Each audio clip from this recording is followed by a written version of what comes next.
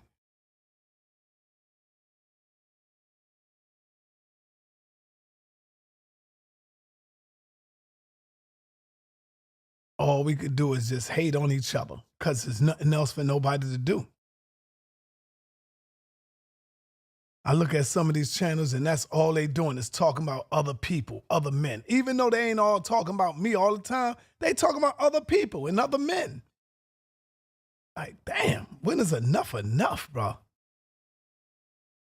Let me ask y'all a question. Do you think, because me and Captain Tazariak had a heated conversation last night, and I was telling Captain that we are better slaves today than we was in the 1800s. Do y'all agree or disagree? Because mental slavery is the worst. Captain tried to tell me, nah, he ain't no slave. I said, any nigga that think the sky is going to crack and men is going to come from the clouds is a damn mental slave, is in mental slavery. What the hell is you talking about? Any Negro that's talking about you are not going to feed a 3-year-old African child and the white man is more closer to you than the African is a sick nigga. And you talking about you not enslaved. The hell is wrong with our people, man? Do y'all agree with that or what? We are better slaves now than we ever could have been on the plantation. Why? Because at least we knew we were held captive. We knew we were, and we was trying to get off. Now we want to stay on the plantation for our slave master. You see? We want to stay on it. He ain't got to keep the shackles on you right now. Think about that. He ain't got to put shackles on you right now. The shackles right now is on your brain, family. That's where the shackles is at. It's on your mental. And that's why it's hard for you to break free. So I had to tell the captain, bro, you are a bigger slave today than your ancestors could have ever been. And that's facts. And not only captain, but a lot of us out there. It's a lot of us out there that are bigger slaves today. If you still crying about Jesus, waiting on Jesus to save you, you're still a slave. Mentally. He already inbrained it in your mind. If you crying on Allah, subhanahu wa ta'ala, so they say, then you're a slave. You're still waiting on Allah to come and save you and fight for you. No, it's not going to happen, family. Sorry to tell you. And here we go. We got our brother Prince York in the building. Let's get this show on the road. Peace and Black Power, family. We got our brother Prince York in the building. And what's going on with you, my brother? How you? Robert, peace, Sonetta. Yo, how's the audio? My audio sound good? Your audio sound great this time. Sound real good. Nice and clear. All right, perfect. Okay, so my brother, is there anything you would like to say before we get into the body of the lecture? The topic is flat earth, fact or fiction. What do you think? Crazy or just foolishness? That's the topic. Well, you didn't make any room for anybody. You didn't make any room for the theorists, man. No, I asked him crazy or just foolishness. Or I mean, if you agree with it, that's cool. So talk to us, my brother. What do you think? Let's get right into it. Before you go into it, do you have anything else that you would like to say first? I want everybody to take their time out to check out www.princeyork.com. Check it out. www.princeyork.com. My last video, I mentioned the work that my father is doing and our nation is doing in Liberia as far as building schools. We had a lot of naysayers in the comments, so I forgot to drop the website. But if you want the website, it's www.liberiafree.York, and you can find out all the things that we're doing, the schools that we built, like Dr. York's Liberian diplomacy, diplomatic status, all those great things like that. Or you can also give us a call at 201-878-2833. Say it again, 201. 201-878-2833. All right. See that? Y'all talking while this brother's doing. That's all y'all talking. So, my brother, without any further ado, let's jump on in there with the topic, brother. Let's get it in. Where you going to start from? Oh, well, first of all, I'm gonna start by saying my stance on flat Earth. Flat Earth is absolute bollocks. The concept, the idea, it's just not real. It's like beyond fiction. It's so far beyond. It's beyond the word pseudo. You know, at least pseudo. When you say something is pseudo, that means it's drawn from factual conclusions that was wrongly hypothesized. But that's not. It's no factual conclusions. Every theory that connected the flat Earth in ancient times was debunked. Flat Earth, when it was originally promoted, it was promoted that the flat Earth was the center of the universe. That was debunked already. So all the connecting theories to this major theory is all false too. So it just becomes madness. But I notice a lot of people when they come with the flat Earth theory, what they're coming with is they're coming with the fact of NASA, and they target NASA. What I like to do as a debate tactic or discussion tactic is, okay, if you have a point that cannot necessarily be proven fact or fiction, I can't prove that the pictures of NASA is real or fake. So that means my point can't be proven fact or fiction. Then what we must do is we must now jump away from that point and now look at the surrounding factors that could also debunk the same theory. So, okay, let's give them the benefit of the doubt that NASA's pictures is fake and that they're using, what is it they call it, a fish eye? They're using fish eye camera technology, etc. We can deal with the simple fact of night and day. The science of night and day is proof that the Earth is spherical. And the reason why is because if the Earth was flat, there would be no such thing as nighttime.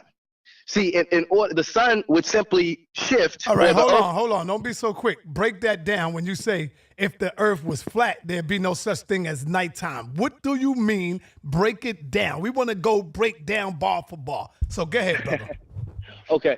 There would be no such thing as nighttime because when the Earth is constantly rotating, it's turning, the part of the Earth that you're on is turning away from the sun, allowing you to be in the shadow or in the darkness, which creates the nighttime. But if the Earth was flat, you're no longer rotating. That means the sun will be sitting directly above us. So even if the sun is moving around the Earth, there will be no such thing as nighttime. Nighttime couldn't exist. It'd be daytime all the time. So that completely destroys that theory because how can nighttime exist?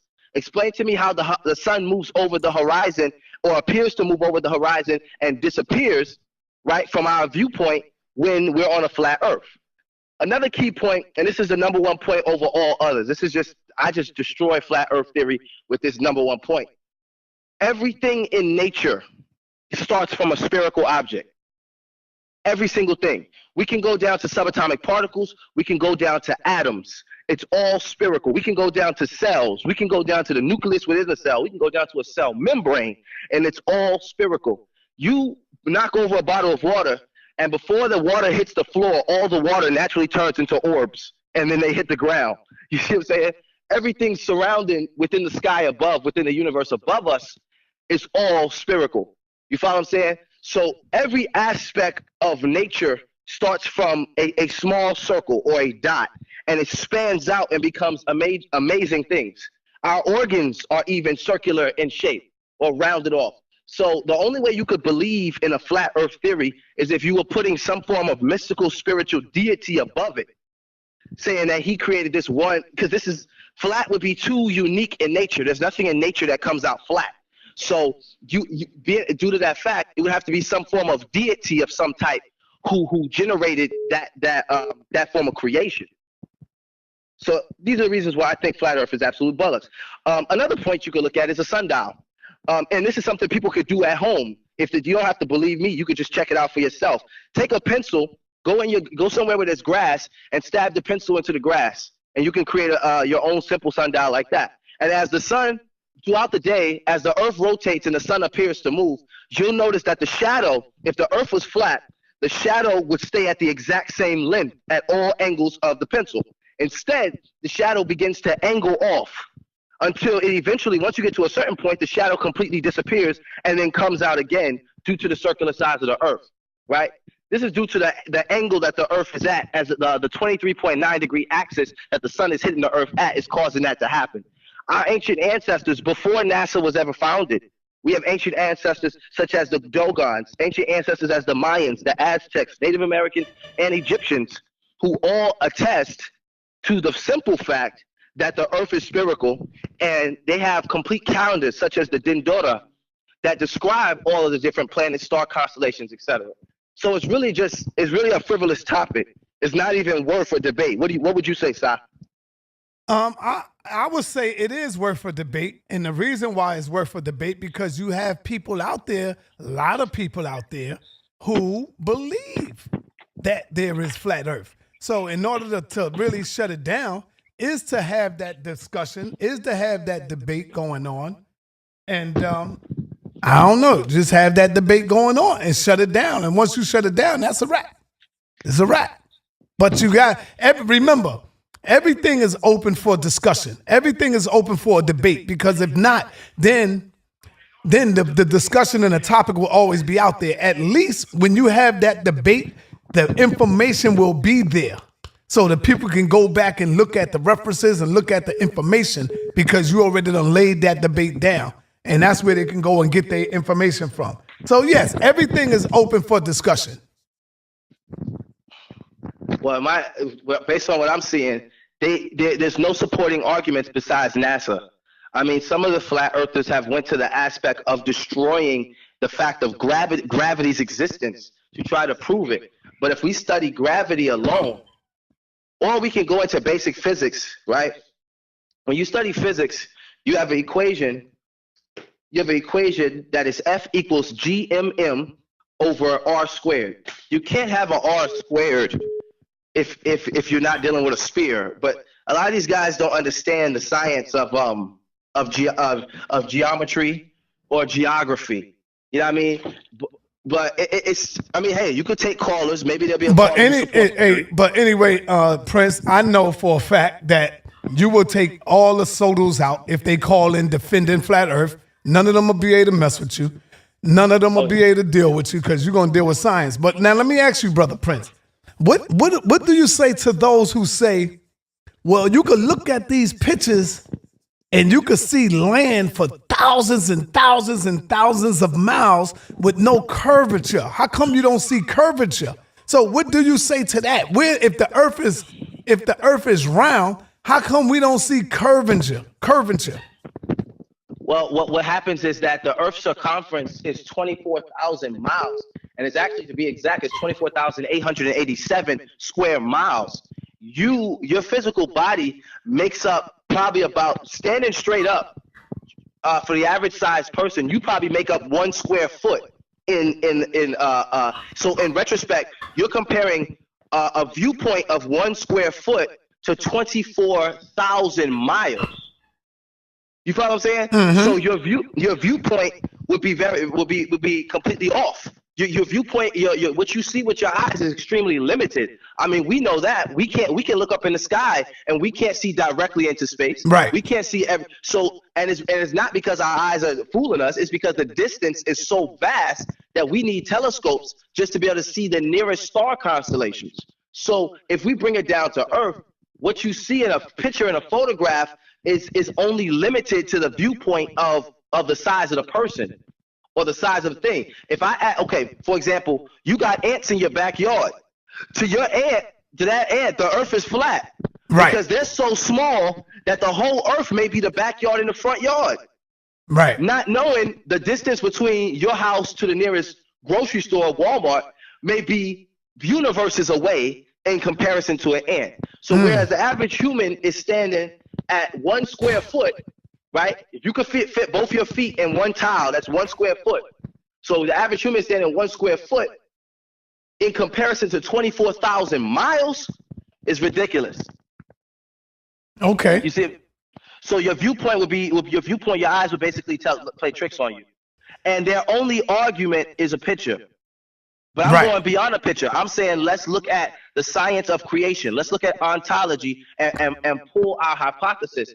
Everything in nature starts from a spherical thing. So the only way we're going to there's nothing in nature that's naturally flat. So the only way, not even rocks, flat rocks are due to erosion.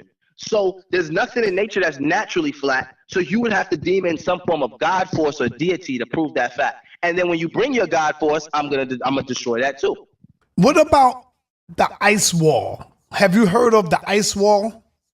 Yes, I've heard of the ice wall. What do you think about the ice wall that they've been referencing and talking about, that nobody knows what's behind the wall? Nobody could get behind that wall to see what's going on. And the government makes sure that you can't get behind that. You know, they'll shoot anything down and try to get over there. Talk to us about some of that. Give us some information on that. The ice wall is real. I'll tell you that. But the ice wall, because they produce pictures showing the ice wall. The only thing is the images and stuff have been taken from it and re-promoted for one's own agenda. It's like, for example, taking the Pyramid of Egypt that we all know is real and taking Egyptian stories and putting it into a Bible with fiction stories in order to classify it as fact. That's what they do in biblical terms. They add Egypt and real locations in order to make the story seem factual, because the people aren't factual, so they have to utilize real places, real locations, and it's basically just mental manipulation. So it's fusing a lie and the truth together to create confusion and the era of doubt. And as long as you have doubt, then you'll have some form of followers, because some will believe you and some won't. When you go into the science of, right, if you go into the science of the ice wall, there's ice walls everywhere on Earth. So an ice wall is not enough proof to prove the Earth is flat. You have ice walls they're called glaciers. They're not actually walls. They're glaciers or mountains of ice in Antarctica as well as in the northern Arctic region. But it's not a giant wall surrounding the entire planet. That's ridiculous. And the government does not try to keep people away from the ice wall, because then explain to me why civilians live in Greenland. You see what I'm saying? Mm-hmm. So now there's no humans in Antarctica that's allowed to live there. No people are allowed to go to Antarctica. But the reason why is not because of the ice wall. It was because of the giant hole that they found. They found a giant hole that is believed to lead to the center of the Earth. And Hitler orchestrated campaigns into that hole, into the Earth, where Hitler described him meeting. This is what Hitler described in his own journals. He described him coming in contact with extraterrestrials that taught him the science of the Third Reich, which led to him killing doing the Holocaust. But that's beside the point. That's why they don't allow a lot of people to the Antarctica. But as far as the North Pole is open. You can go to the North Pole. You can go in Canada. You can go that far. People just want to be ignorant. You know what I mean? But many of sailors previously, before unified world government, because remember, the United Nations didn't truly form itself until 1945. There has been sailors who've sailed into the North Pole before 1945, have taken pictures and described how they can see all the connecting continents from that central point, which would destroy the flat Earth theory, because according to flat Earth, the North Pole wouldn't exist. There would be no poles. That would be the edge of the world. You see what I'm saying? But sailors have went there. So it becomes bollocks. The number one point is you are 1 square foot. A mile, 24,000, 1 mile is actually 5,280 feet. So it takes 5,280 people standing in 1 square foot to even fill up 1 mile. We can go to an event like the Million Man March and you can't see past the crowd. And that's less than 5,000 people. You see what I'm saying? So if we're talking about 24,000 miles, and 1 mile is 5,000, you would have to multiply 5,000 by 24, you have to multiply 5,000 feet by 24,000, and then it would give you the realistic number of how many feet you would have to look into to see across the earth. You understand? Yeah, I hear you, brother. I got you. I mean, you going in right now. But now let me ask you this. Let's switch gears so we could give the people some real powerful information to discuss and to challenge. Now, I know you don't like to deal with this, but we're going to have to, brother. And what I'm talking about is extraterrestrials. A lot of our people still deal with the extraterrestrials. We need to know, what is an extraterrestrial? When you talk about that, what do you mean by that? And we ain't got to stay long on it, but let's deal with some of the science of extraterrestrials, because what we got to do is begin to raise the bar, raise the level of getting outside of the box, thinking outside of the box. We need to start dealing with other, information that that we don't really normally talk about all the time. So when we talk about extraterrestrials, what is an extraterrestrials when you break it down? Extra, terra, astral. Let's go into that a little bit. Well, first and foremost, an extraterrestrial is anything that is outside of Earth. Your mic cracking up right now. You got to stop moving that wire, brother. Anything that's outside of Earth is extra because it's saying extra. Right. So extra is outside. Terra is Earth. And astral would be in space. So anything from out of space is an extraterrestrial. Extraterrestrial could be a comet. It could be an asteroid. It could be a planet. Anything from outside of space is an extraterrestrial, outside of the Earth. Now, if you want to deal with, okay, tone in more into your question of what do you, because you asked me what is extraterrestrial. That is extraterrestrial, anything outside of Earth. Okay. So go more into depth into your question. Well, what I want to know is, because when people mention extraterrestrial, they automatically begin to focus on the physical. Big eyes, green man, monster-looking type dude. Like, what is an extraterrestrial? I know you said anything that is outside of Earth. So are we the true extraterrestrials, I'm saying? Are we the original, the real extraterrestrials? In order for us to discuss the real and your mic, man, your mic, brother. You got to get you a better. Oh, come on, man. Hey, man, I'm in Texas. Prince I'm York. on my phone. You Prince York, brother. You got to get a better goddamn wire system going on, brother. You the Prince. The studio is in New York. I'm out here in Texas, so I'm on my phone. But check it. Okay, well, let's. In order for us to talk about extraterrestrials and our creation, we must go and visit our ancient ancestors, the ancient Egyptians. In ancient Egypt, our ancestors had a story of Osiris, Isis, and Haru. This story has been manipulated and mistranslated so many times, even to the point where Hebrews and Israelites have misused the story to say that Egyptians promoted incest. Right? When you study Osiris, Osiris was, yes, Asaru, a living person, but they utilized the story to describe something different. Osiris was in representation of the Orion star constellation. That's the star constellation that the pyramids of Giza align up perfectly with, and numerous of other pyramids on the planet align up perfectly with Orion. And the Sirius star constellation. And Osiris was in representation of Orion, and Isis was in representation of Sirius. They were two brother and sister star constellations. They're very close to each other. And it is believed by many ancient natives that both star constellations came and mixed together, had basically inbreeded with one another to create a more supreme race. And they came down to the planet Earth to terraform or conquer the Earth. And that their children, Haru, which would be the living God or the living Messiah to ancient Egypt, would be us as black people today. You see, This is what a lot of our ancients believe. They don't. Our ancient, if you go into ancient history, the ancients didn't believe in evolution. They didn't believe in none of these things. They looked to the stars and they said their gods was in the heavens, came down to Earth, and brought all of these civilizations about through a new species.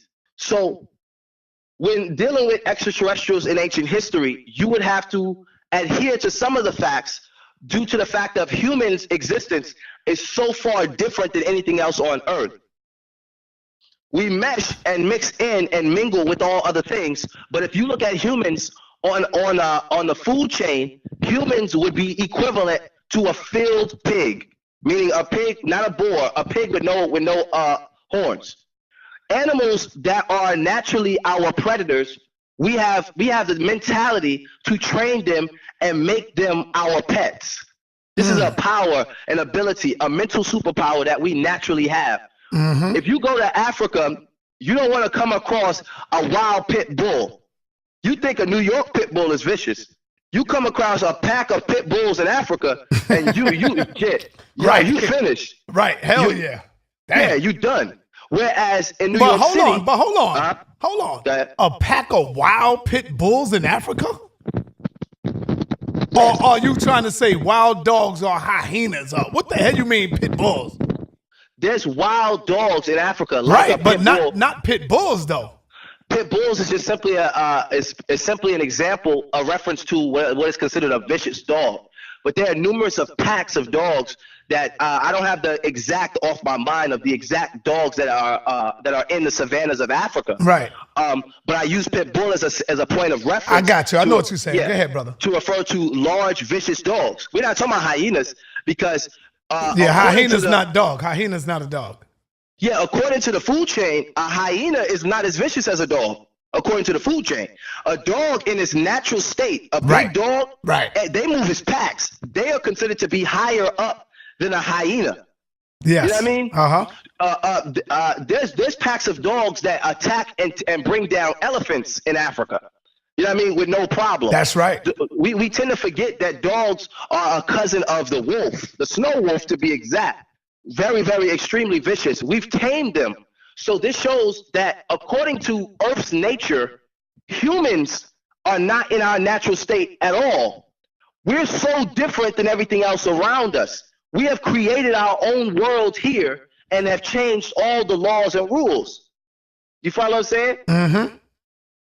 And this further proves the fact that humans can't originate on this planet because we don't fall under the natures of this planet. Everything on the earth is perfect. I'm going to explain to you why. Everything on the planet Earth aligns with the number 24. There's 24 hours in a day. There's 24 colors. The Earth's circumference is 24,000 miles. The 24th element is chromium. That's what keeps you alive. Gold's highest caliber is 24 carats. And I can go on and on and on. You follow what I'm saying? Right. Everything on this earth aligns with 24 almost in a perfected nature, like the 24,000-year equinox that changes the shift of the earth's axis. And in this, it's almost like we created earth or we came to earth, dominated the species here. Like when they tell you the theory of meteorites coming down and killing the dinosaurs. Me personally, I don't believe that meteorites killed the dinosaurs due to the fact that dinosaur bones are fully intact. If a giant meteorite smashed a dinosaur, it would be ashes. But they have entire pieces. They can find every piece and put it together on display in the New York Metropolitan, which leads me to believe that dinosaurs were vicious. And if our ancestors were extraterrestrials and they had some form of advanced technology to build pyramids, to cut granite with lasers, as some astrophysicists believe, then they could have slaughtered all of the ancient dinosaurs. But now, Prince, you know, you got some people that don't believe in dinosaurs, that they existed. What is your proof that there were dinosaurs on the planet? Oh, well, there's been many findings. There's even been findings of drawings that prove that humans and dinosaurs lived simultaneously. Out in Maya, they found these big granite stones that had drawings of humans riding dinosaurs, obviously herbivores, meaning dinosaurs that don't eat meat, but riding them, training them, and using them the way you would use a cattle to pull a crate of wheat. So there's I deal with ancient history. But hold on, Prince. Was the dinosaurs and humans here together? I wouldn't say yes. I wouldn't think that they were here together, brother. Like we both existed at the same time. I mean, if they did exist, they were here way before us. Sinetta, there's dinosaurs that exist today. Wow. It's called. You have to look at a kangaroo. A kangaroo is an herbivore dinosaur that has now adapted and evolved into its new state. An elephant is a dinosaur. A rhinoceros is a dinosaur. A Komodo dragon, an alligator, whales. These are all dinosaurs. I got your point. I got your point. I got you. So it's clear that we could have lived with them. Now, according to scientists, they claim that dinosaurs went extinct 65 million years ago and that humans did not exist 65 million years ago. If we're talking about the extraterrestrial theory, just the theory of it, then I would say humans had to have existed because the proof, due to the fact of the bones, I'm not putting my personal opinion on it. I'm just looking at the facts that are presented. If you acknowledge the dinosaur bones is real, they're intact, meaning they could not have been crushed by giant meteorites or annihilated by giant walls of flames once the meteorite hit contact to the planet Earth the way they describe. So therefore, it seems to me as if the carnivorous dinosaurs were slaughtered and if we were, let's say, if we were extraterrestrials that came to this planet, dinosaurs would be a big problem for us trying to terraform or set up some form of living quarters here on Earth. You've seen Jurassic Park. See what I'm saying? So due to that, I would say, in theory, not in fact, in theory, that if dinosaurs existed and that if humans are descendants of extraterrestrials, then we had to kill the dinosaurs in order for us to take over the planet Earth. Well, I go as far as to say, because I would like to ask Reggie this question. I would like to ask Unc. I would like to ask Garfield. Did dinosaurs exist? And if they say no, I know you probably in the chat room right now, Garfield. If you say no, then we have to question everything that is in the goddamn museum, because they got the dinosaur right in the museum, the bones. Soon as you walk into the Metropolitan Museum, the dinosaur is the first thing you see. So if the dinosaurs didn't exist, then we got to question everything that is in the museum, and we can't take none of that shit as facts. Because once we see a lie, then how can we continue to move forward? So I want to see what they would say. See, my thing would be I wouldn't debunk dinosaurs' existence, because I see, if someone has to lie to you, it has to be a purpose behind it, and there's no purpose of lying about dinosaurs to make fake bone. It doesn't affect our lives whatsoever. So if people who believe in the Illuminati and this ultimate order that controls all things, controlling us by utilizing a dinosaur is relatively, it has no substance. It's no point, basically, in faking dinosaurs' existence, due to the fact that most dinosaurs do not exist today. But there are definitely dinosaurs that live today in this era of time. I see people in the chat room, and they're talking about, can we talk about the problems in the black community? Sometimes we have to talk about the mentality of the black community in order to solve the problems of the black community. Oh, but hold on, Prince, hold on for 1 minute. Yes, indeed. Let me deal with that real quick. When you see the topic is dealing with flat earth, fact, or fiction, how the hell are we talking about the black community? When you see us dealing with the black community, you will see a topic saying dealing with the black community and the conditions and the state of mind of our people in the community. See, whenever we come with a topic, you can never please black folks or our people. They will want you to change your damn topic to please them. You see what I'm saying? And another thing, I see so many people always talking about how come the Comedics always talking about ancient Kemet. Why that's all they talk about? Well, shit, you don't say. That's like saying to the Christian, how come you always talk about Jesus? That's like saying to the Muslims, how you always talking about Allah? That's like saying to the Nation of Islam, why you always talking about Elijah Muhammad? Come on, family. You got to let the Comedics speak on what they speak on. That's what they deal with. That's why they always talking about ancient Kemet. That's why they always talking about Jesus. That's why they always talking about Muslim. What do you talk about? That's the problem. We need to find out what it is that you specialize in so we can get you on the show and let you go in and you talk about what you talk about. But every time we get into a topic, it's always some Negro out there that say, how come y'all always talk about ancient Kemet? If you look at my channel, that's not all we talk about. I got a huge variety of information on Black News 102 and Sonetta Studios. So come on, family. You don't go to Farrakhan and say why you always talk about that. You don't go to the Muslims and say, how come you always talk about Islam? You don't go to the 5%ers. Think about this. That's like me going to the 5% school and say, yo, how come y'all always talk about mathematics? How come y'all always talking about science? They look at me like I'm a fucking fool, like I'm dumb or something. So why would you ask, how come Shaka always talk about Kemet? How come Infidiji always talk about ancient Kemet? Why does Dr. Reggie always talk about ancient Kemet? How come Jabari always talk about ancient Kemet? But see, what you don't know is Brother Jabari don't always talk about ancient Kemet. He's a historian first.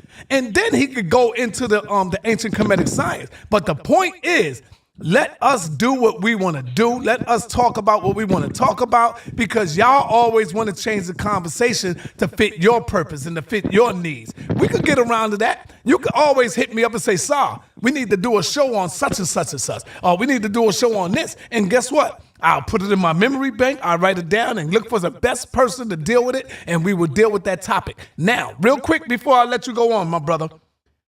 We are starting a new show. Me, Brother Unk from the Army Raw Squad, Brother Garfield. This is my brother Garfield's idea. And we are starting a show called Scholars Corner. And this will go on every Friday night at 8 o'clock. It's called Scholars Corner. So, family, if you want to receive real powerful information, you could check out Scholars Corner. It's going down every Friday night at 8 o'clock. Scholars Corner. We're going to have scholars from all over the world coming into the building, and we're just going to be dropping powerful information. And we're also going to have debate corner. You know what I'm saying? So when you want to come in and debate the team, we're going to have that set up as well. So I just had to say that real quick. Shout out to my brother Jabari. But go ahead, brother Prince. Well, that's that. I mean, we're covering dinosaurs. We're covering. I guess we have to change the title of this video to historical. No, we might have to change it to historical myths or historical facts. I'm writing that down right now because that's exactly what I'm gonna do. Historical myths or facts. Yeah, because I would say I have no problem accepting extraterrestrials as our creators. I have no problem with that, or as our parents. Some people have problems with it because it's just simply out of their. Some people don't have the mental capacity for certain things. You know what I mean? Yeah, but let me ask you this now, because you mentioned the term evolution. And every time we mention that, people automatically assume that we are talking about monkeys. Where are you? Where are you when we're dealing with evolution? I know you believe in the term evolution. And what does it mean to you? How do you define evolution, brother? I don't believe in evolution. Hold up. Come on, y'all. Come on, brother. Come on, man. I don't believe in evolution.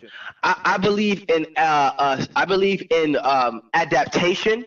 But I don't believe in evolution. But Prince, did you hear what you said earlier when you said that the kangaroo evolved into, the dinosaur evolved into a damn kangaroo? So how you don't believe?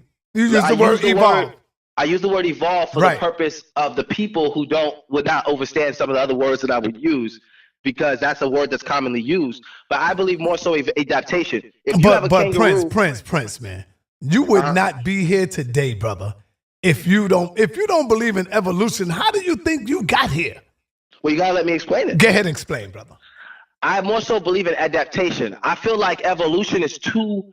I don't completely disagree with evolution. I just feel like the evolution theories, utilizing the word evolution, it gives people an unlimited plethora of theories that just range into vast areas of the universe. Like, people would just say, oh, we were monkeys and then we evolved, or we was this and then we evolved. There was a fish and the fish jumped onto the land and the fish could breathe on land, and then it turned into a reptile, and this reptile turned into a dinosaur, and and I'm like, that's too much theory and too much just mysticness for me to believe. Because if I go catch a fish right now, check, George. Got you. Copy that, George. Got you. Go ahead, brother Prince. Sorry about that. If I go catch a fish right now and I throw it on the beachfront, that fish is going to die from not being able to breathe. So you have to people believe evolution have to explain that to me. I don't completely disagree. I just feel like sometimes people go too high up in evolution. You know what I mean? You get what I'm saying, Sanetta? Mm-hmm. I feel like sometimes they utilize the fact of evolution because, yes, our bodies do evolve and adapt is the better word. Our bodies do adapt to the environment around us.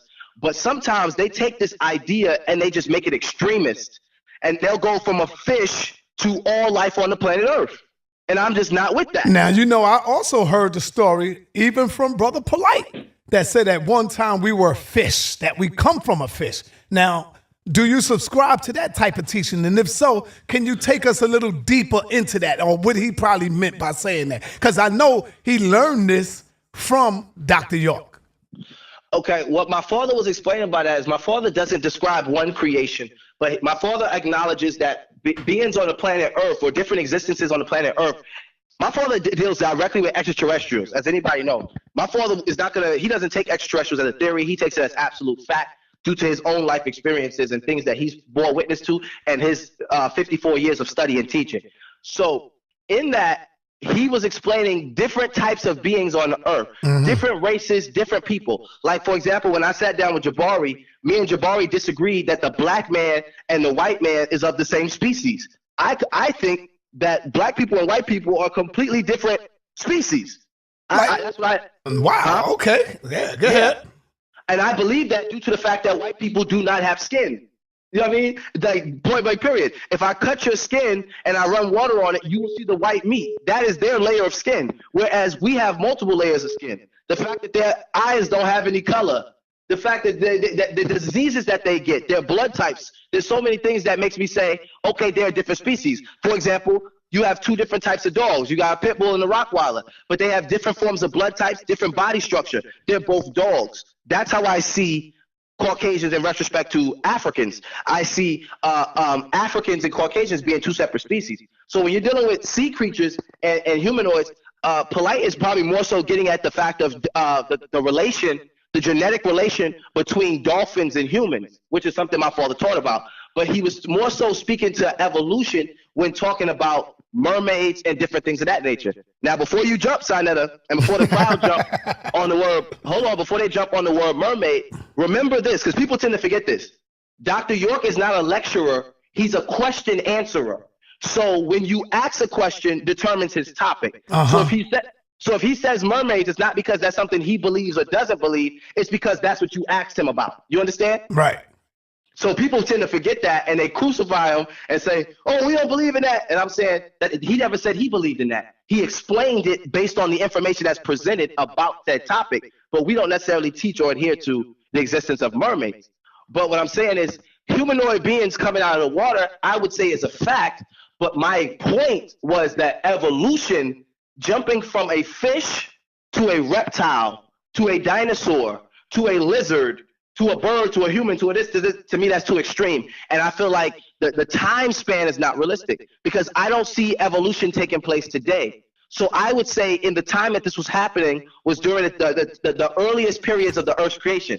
Earth is more than 4.6 billion years old. So any drastic adaptations would be happening then. But Prince, yes. Just because you don't see it with the naked eye don't mean it's not happening, brother. Oh, I you agree. got to understand that. I fully agree with that. You know the wind is here by feel, by smell, by looking and seeing that the trees are moving, but you know that's here. Just because you don't see it with the physical eye, I feel that evolution is still going on today. You just don't see it with the eye.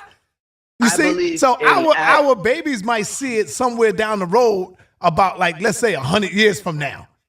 They will see what happened and how did this change. We ain't gonna see it because we living. Hold on, because we living in the present. But our babies and their babies and their babies and their babies will begin to see it after we long and gone, brother. Because they can see the future. I mean, what happened in the past and the present. That's what I'm saying.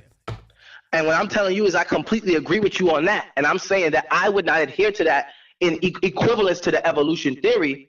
I would adhere to that as an adaptation. Our bodies are adapting right now. There's higher amount of radiation on the planet Earth than before. So our bodies are changing. If we was to go back in time and to get people from the 1800s today, they would die almost instantly due to the changes of the Earth and the changes of the people on the Earth already.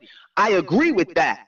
That's one thing, the internal parts of our body and maybe even the outer parts of our body. I'm talking about a drastic change. I'm talking about you growing a giant horn out the center of your forehead within the next 400 years. And I'm saying that part of evolution is what other people, what I would say the Caucasians, like to promote to further extend their existence or to further prove their own existence and their own history because they lack it. As far as physical adaptations, I'm with it. But a full genetic change to an entire different creature, it's hard for me to follow that. Okay, let me ask you, how do you feel your debate went when you first came in with Brother Jabari? And if you was to have another opportunity, would you do something different this time? Because I see your growth. I see that you have matured a lot more, and I see your patience and how you present. I don't know how you will respond under pressure. I don't know that yet, but because Jabari can keep his foot on your neck, and make you go outside of yourself, but I don't know yet. But see, when you get into this debate ring, Brother Prince, you got to learn how to be poised. You got to learn how to take blows and give it back and don't. Because when you uproot yourself and go crazy, it shows that you ran out of options, that you really can't deal with it. But when you can stand inside the paint and give it back with the information, that's when you can see your growth. So I'm seeing your growth without you getting in the ring. But if you was to have another sit down with Jabari, what would you do different this time?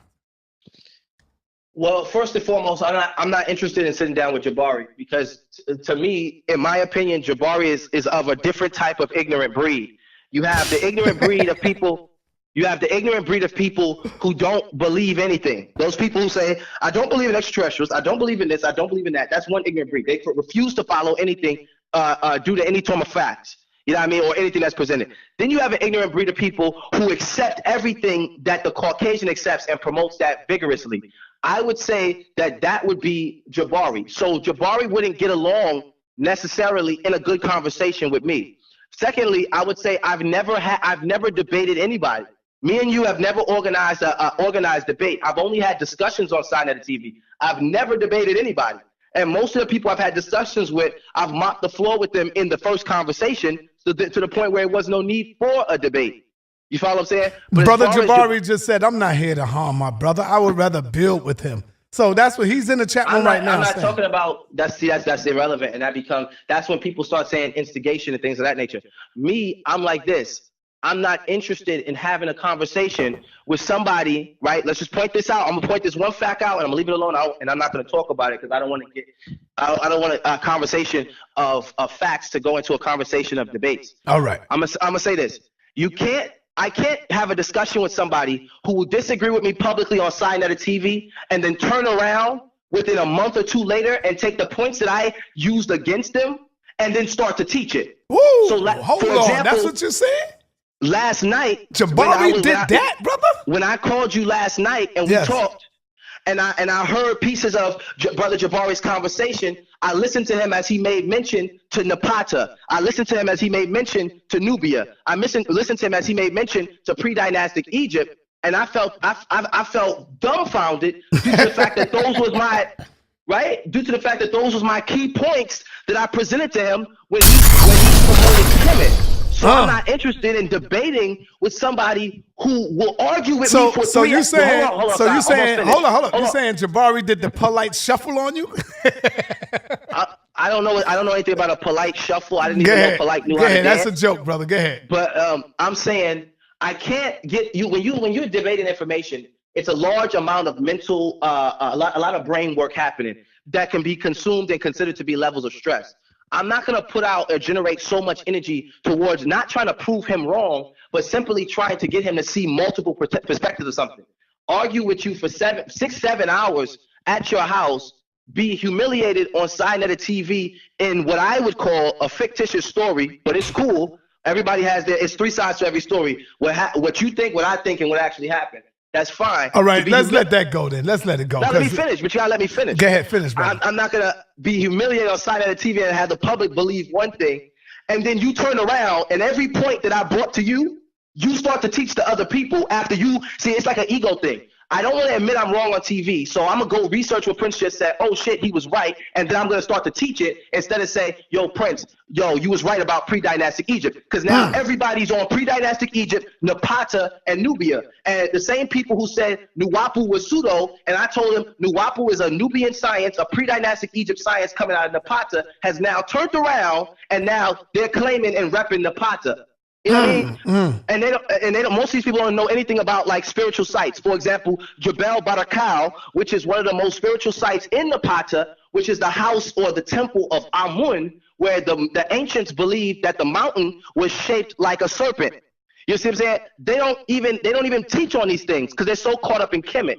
And when you listen to the Kemetic people, the only thing that they're saying, when I hear 3-hour conversations, and the only point that comes out is Egyptians were black, Egyptians were black, Egyptians were black. When you listen to a Nuwaupian, we're teaching, okay, we already know Egyptians was black. Here's the culture of an Egyptian. Here's the language. Here's all of these different things. So therefore, like last night when the brother asked Jabari, when the brother said to Jabari last night that that all the Kemetic temples were closed in ancient times, right? Jabari doesn't have the authority to reopen those temples due to his minute level of information. All right, but now let me ask you this. When I said polite, the polite shuffle, Polite and Zion Lex was sitting down, and Zion Lex was hitting him with all kind of information. He was hitting him with a lot of information, and Polite was disagreeing with all of the stuff that Zion was saying. Then when he went on Flag TV, he started teaching on Flag TV everything that Zion Lex was talking about. That's what I meant by, oh, did he do the Polite shuffle on him? Oh, okay. That's what I meant. That was crazy. I couldn't believe that shit. I had to see it for myself, bro. That's what he does. The same thing with Young Pharaoh. Young Pharaoh said he never read Dr. York's book. Then he dropped a video saying, talking about 76 trillion years of Alphamation. The only teacher I've ever heard on the planet Earth say 76 trillion years of Alphamation is Dr. York. So I noticed these guys, their ego, and it's like a cover-up. They don't want you to know that they study Dr. York information. So what they do is they'll diss Dr. York and then repeat what he says. And because they disrespected him, you as the public won't go to listen to Dr. York. You'll get it from them and make these people into prophets, priests, and all type of madness. And me personally, I'm not interested in sitting down with people like that. All right, so let's go back to the knowledge, man, where the people want to hear. Thank you. Are you ready to open up the phone lines for questions, family? That's all we want to deal with. We're not dealing with a debate. We're not dealing with that on the line. We want to deal with if you have any questions. That's what we want to deal with. So what you want to do? Set the tone right now, Prince? Yeah, let's set the tone for the questions. Go ahead. I'm going to say this right now. The public who's going to call in and ask questions, I want y'all to know this affectionately from the heart of Prince York. You can ask me anything. And 9 times out of 10, I will answer your question in every single fact that I know. And anything that I do not know, I will go as high as to the master teacher and get the information and bring it back and deliver it to you. You can ask me anything. I'm talking about and I'm not talking about a bunch of people want to ask me a bunch of stuff about Dr. York, because I am not my father. I look like my father, I teach like my father, and I'm a student of my father, but I'm not my father, and nor am I his lawyer. So people really have to stop asking me all this legal stuff. If y'all want to interview Dr. York's lawyer, that's something different, but that's not me.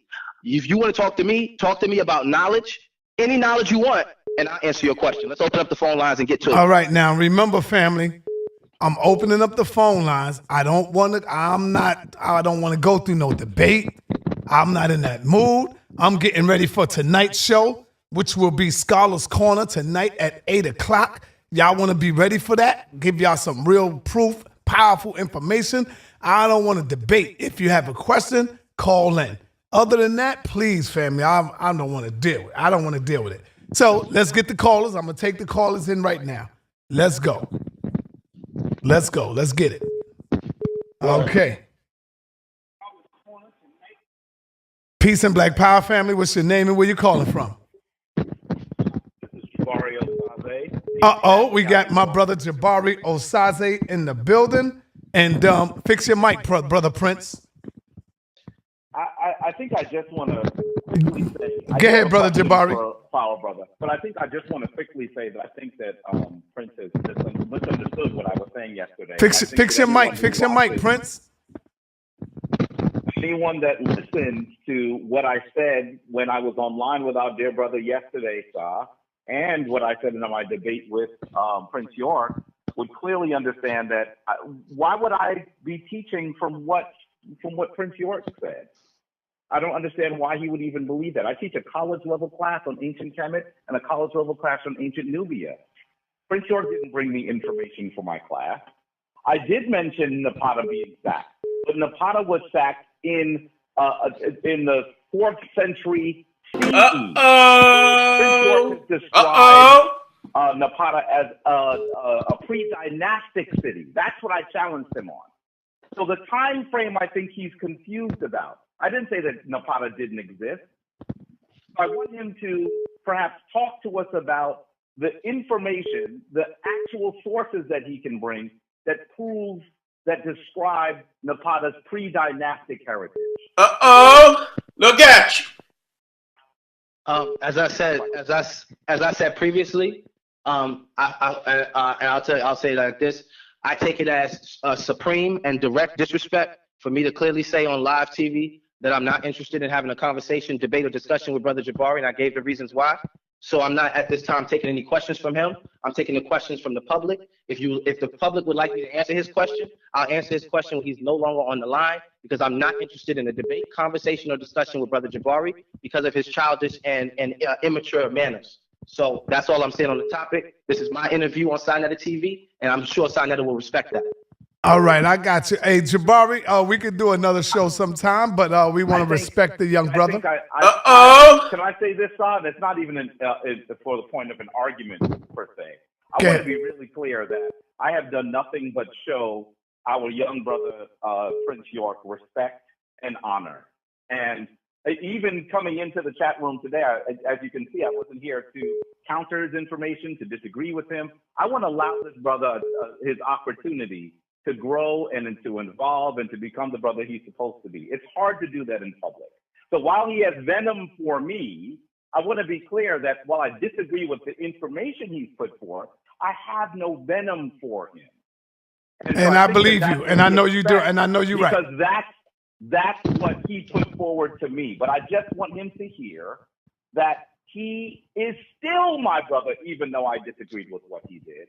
And that I hope that he comes with information and he becomes the teacher that he should become in the future. All right. Thank you, my brother Jabari. Appreciate you. All right, family. Let's get these callers in. Sinetta, to answer the brother's question. No, you ain't got to answer. You ain't got to answer it, brother. Let's just move forward. It's a good question, though, about the Pata. In the debate. Hold on. No. Let's get the question. Let's get the callers in. He got to call in. Peace and Black Power, family. What's your name? Where you calling from? Peace. What's up? Hello? Peace and Black Power. What's your name and where you calling from? Sir, it's Brother Up, man. How you doing? Hey, fix your mic, Prince, because the static is still coming in. I got it. All right, what's going on, Unc? We're not here to debate. We just here to ask questions, and that's it, brother. Don't treat me like a kid, brother. I know, but go ahead, brother. I don't want no argument. Well, I think you made a true statement earlier, son, that you said the brother seems to be maturing. He seems to be getting better at his information. So I appreciate that, bro. So let me ask you this question. Please tell me where exactly in modern science, as far as evolution, do they teach that species just jump from different species, like a crocodile or a cracker fish? You know what I'm saying? Like, where do they teach that at? Because you said you don't agree with species just jumping and changing. Where in modern science do they teach that? Well, anytime if you look at you can look at it's very simple sources. It's not a difficult question. If you look at any basic documentary from any credible scientific anything, we could start as small as the History Channel and go as high up as the Smithsonian, and go as high as anywhere you want to go. Any form of theories of evolution is to me, and this is just my opinion, to me is extreme when they say that some form of water creature jumped out the ocean or a lake onto land and then just began to adapt and change within 1,000 years, 2 million years, whatever, and then changed again and again and again. Now, I don't disagree with the adaptation of evolution. I just disagree with the extremists to say, yo, we were at 1 million years ago, we were fish and now we're humans.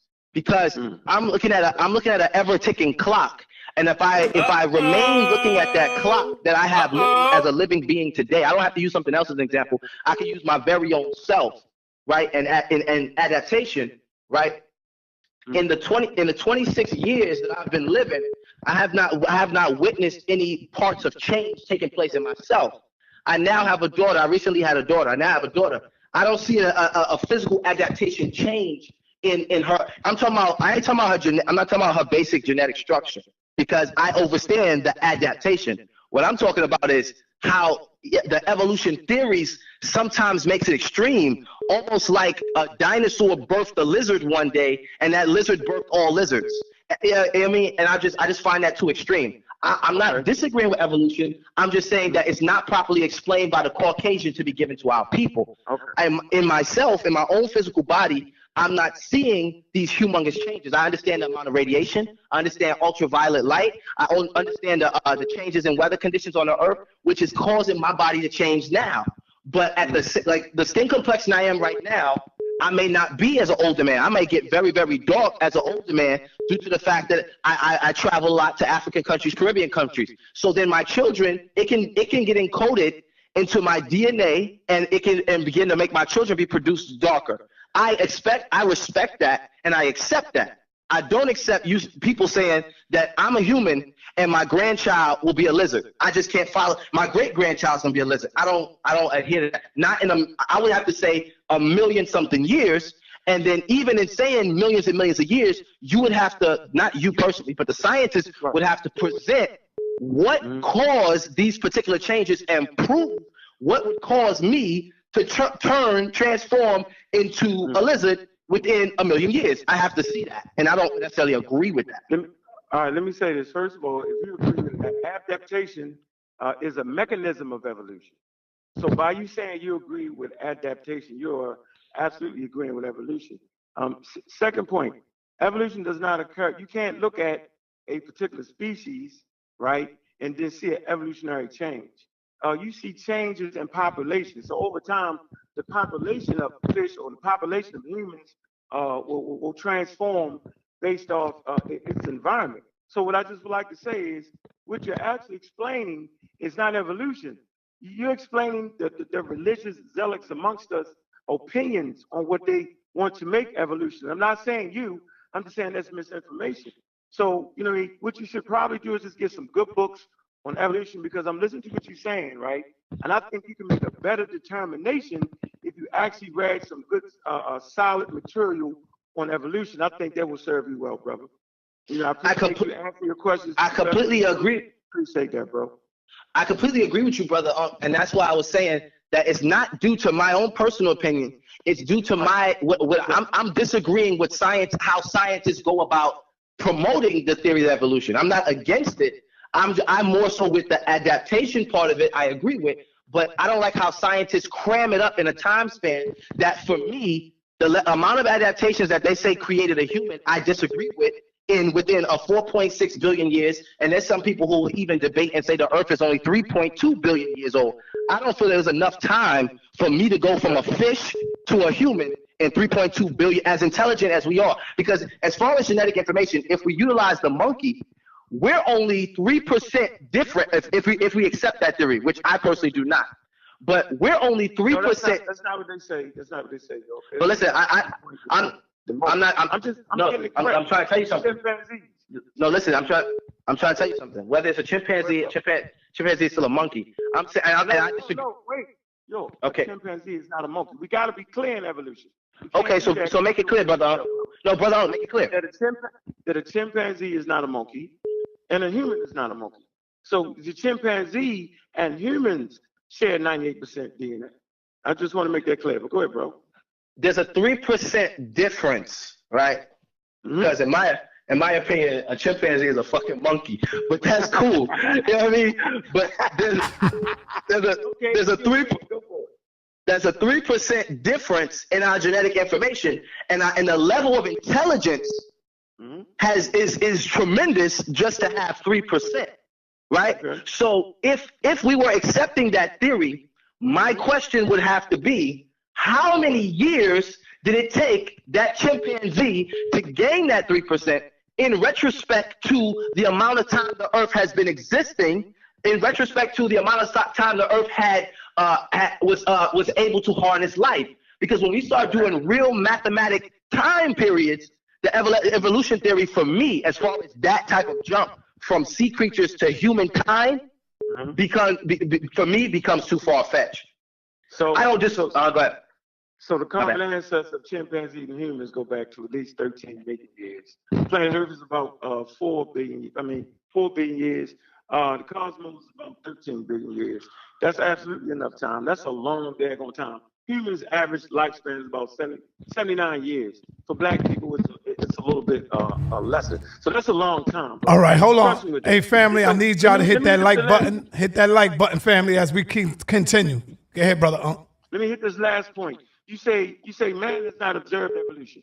You say when you look at your daughter, you haven't observed it. You're right. Because as you grow up, that's called development. That's not called evolution, bro. But the scientists have observed evolution. Look up the study of the finches, the birds on the Galapagos Islands. They've absolutely observed evolution. Yep, they have. Look at the recent articles. Oh no, I'm familiar with that. But me, I wouldn't call that. I understand that adaptation is a part of evolution. But me, I would call that.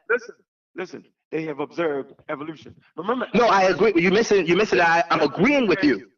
No, evolution is mechanisms. Get that? Like Charles Darwin didn't invent the theory of evolution, right? Charles Darwin dealt with natural selection. The Nile Valley Africans, they deified evolution. They did. You know what I'm saying? They did. In this form of Kepida. That's the dung beetle. It's transformed. I'm not disagreeing with that. I'm disagreeing with the time span and the drasticness of it. I would say, I would more say that humans, being to the fact that, now this is my opinion once again, and I'm not going to debate on it because it's my opinion. But I agree on the fact, I personally accept the fact that humans evolved or adapted from extraterrestrials. I would look at that as more realistic in the aspect of time, because if we was to describe an extraterrestrial or go by what science has described extraterrestrials to appear like, they're very similar already in the human construct. So it wouldn't have to be a billion years for this to happen. It could happen much faster, and makes it more realistic for me to accept. When someone is saying that you have, and I also identify a sperm cell being very similar to a tadpole and adapting or growing into a full human. But what I can't accept is I just need further explanation and time span, and I feel like it would have to open up the amount. In order for that to be 100% true, and I'm not saying it's 100% wrong, I'm just saying I don't agree with certain parts of it, the time span. All right, let's move forward. We need to move forward. It would open up the time. It will open up the amount of time the earth has existed. I want to thank you, my brother Unc, for calling in. I appreciate you. We need to move forward. Hey, man, I appreciate it. Hey, Unc, you ready for the night show, the first show? Are you ready for the night show, Unc? Come on, man. We deal with scholarship, man. All right, the night show, family, once again, is called Scholars Corner, which was brought forth to us by our beloved brother Garfield. And we're going to bring y'all some real scholarship on this show every Friday night at 8 o'clock is going down. Make no mistake about it. What's the team that we dealing with, Unc? What's the is it the Masi? Yeah, we dealing with the Masi Warrior Clan. Will be our first guest. We got the Masi Warrior Clan in the building. This is going down, family. Make no mistake about it, the baddest crew that's out there besides the Dagger Squad and the Amun Ra Squad. This is all family and all love. So we're going to go in. We're going to get it in. All right? So thank you, my brother Unc, for tuning in, man. Be ready at 8 o'clock. Make sure you have an Ethernet. If you don't have Ethernet, you can't get on because you're going to mess up the live stream. Peace and black power to you, brother Unc. Black African power, Masi Clan, warriors up. Spears are flying and the shooters are crying. There you go. Peace. All right. Hey, family, real quick. Let me play this real quick commercial, and then I'm going to bring my brother Prince back on. It's not long at all. It's just a quick commercial. And let's get it. July 7th is the first annual Sonetta TV Awards, honoring Minister Louis Farrakhan, honoring Zaza Ali, Dr. Boyce Watkins, Queen of Four, Professor James Small, Dr. Leonard Jeffries, the Moors, Hebrews, Unity Power, Minister Nuri Muhammad, comedian Gerald Kelly, rapper My Son, Amun Ra Squad, Red and Blue Pill, and the Shrine of Mayad, and all the greats will be there. Hosted by attorney warrior Malik Zulu Shabazz, all at the Symphony Space, 2537 Broadway, upper level. At the Symphony Space, 2537 Broadway, upper level in New York, New York. Find us at usalivestream.com/Sonetta TV. usalivestream.com/Sonetta, SANETER TV. Black Power.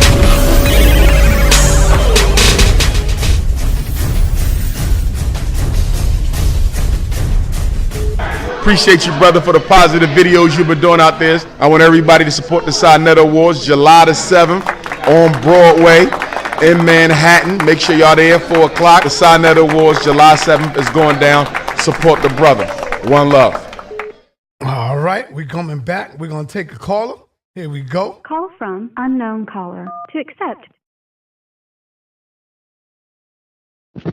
Peace and Black Power family. What's your name and where you calling from?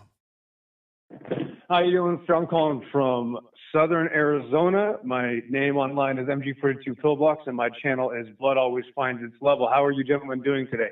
Oh, we good. What's happening, man? Talk to us. You got any questions on your mind? Nothing much, sir. Nothing much. It's good to hear you brothers do your thing out there.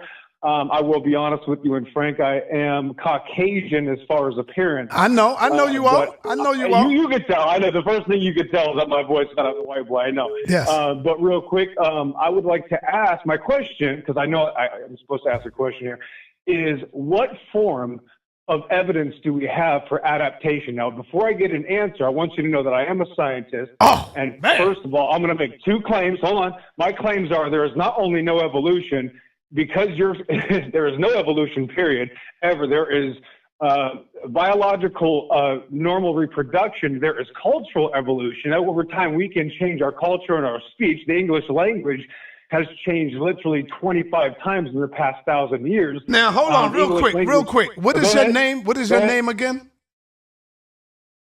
My name is MG42 Pillbox online, and my channel is Blood Always Finds Its Level. Okay. Go ahead. I'm gonna get somebody to deal with you, man. But go ahead.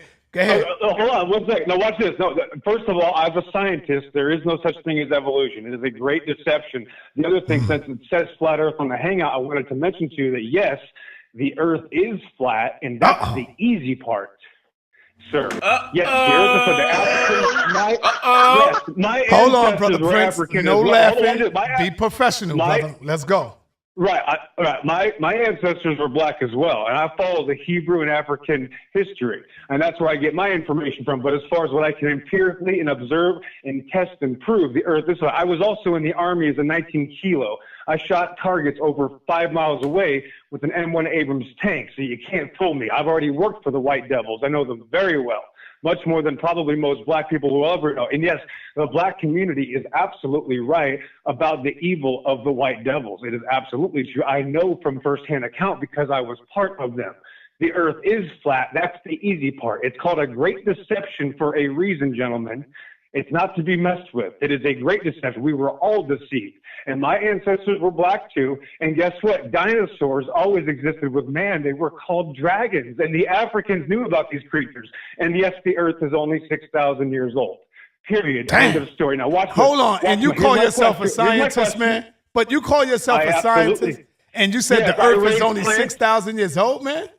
Yes, because I understand radiometric dating. Do you understand radiometric All right, dating, but sir? you know what? I want to invite you on the Scholars Corner show tonight.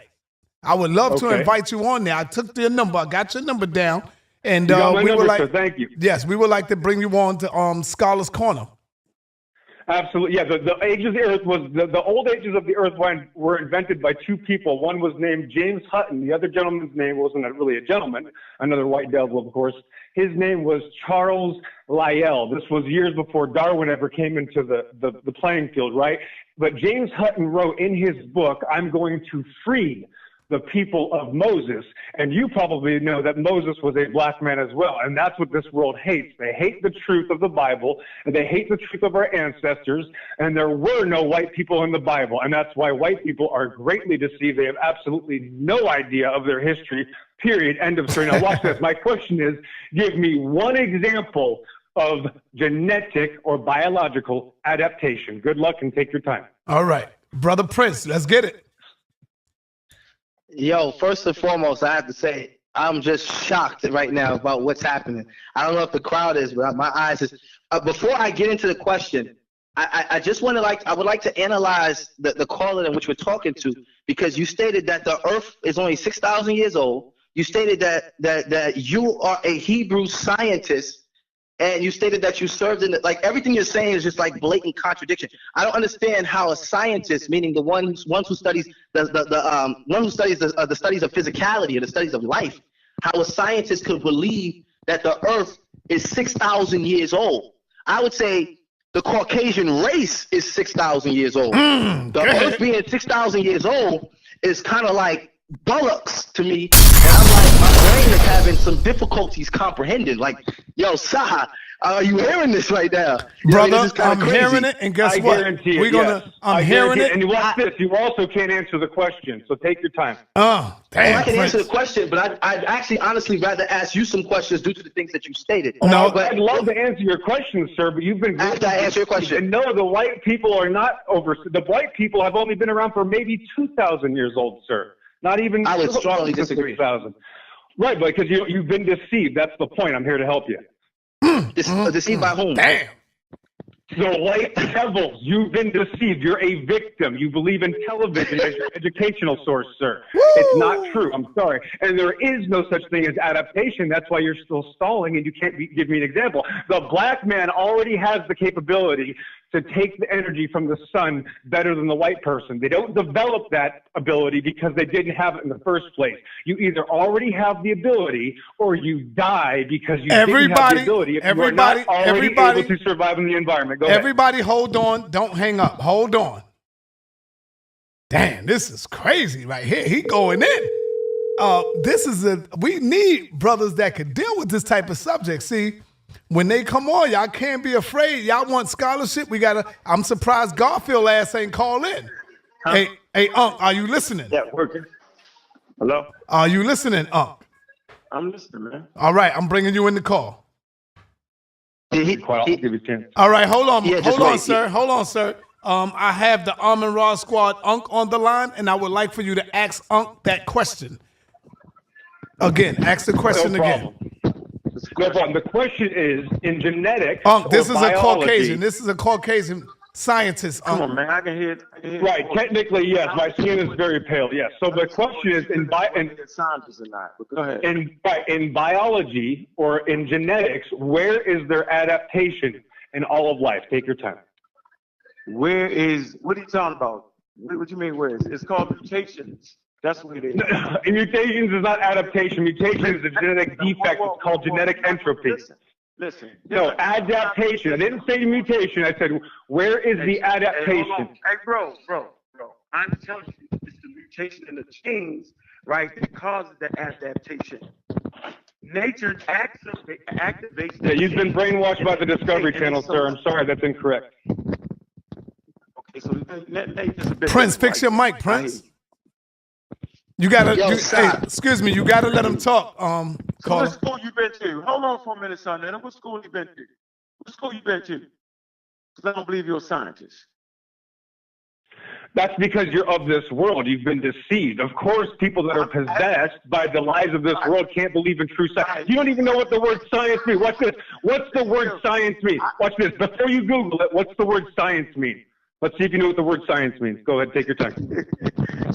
Check this out. This is what we do around here. Okay, that's the first. So we're just going to keep ignoring my questions all day.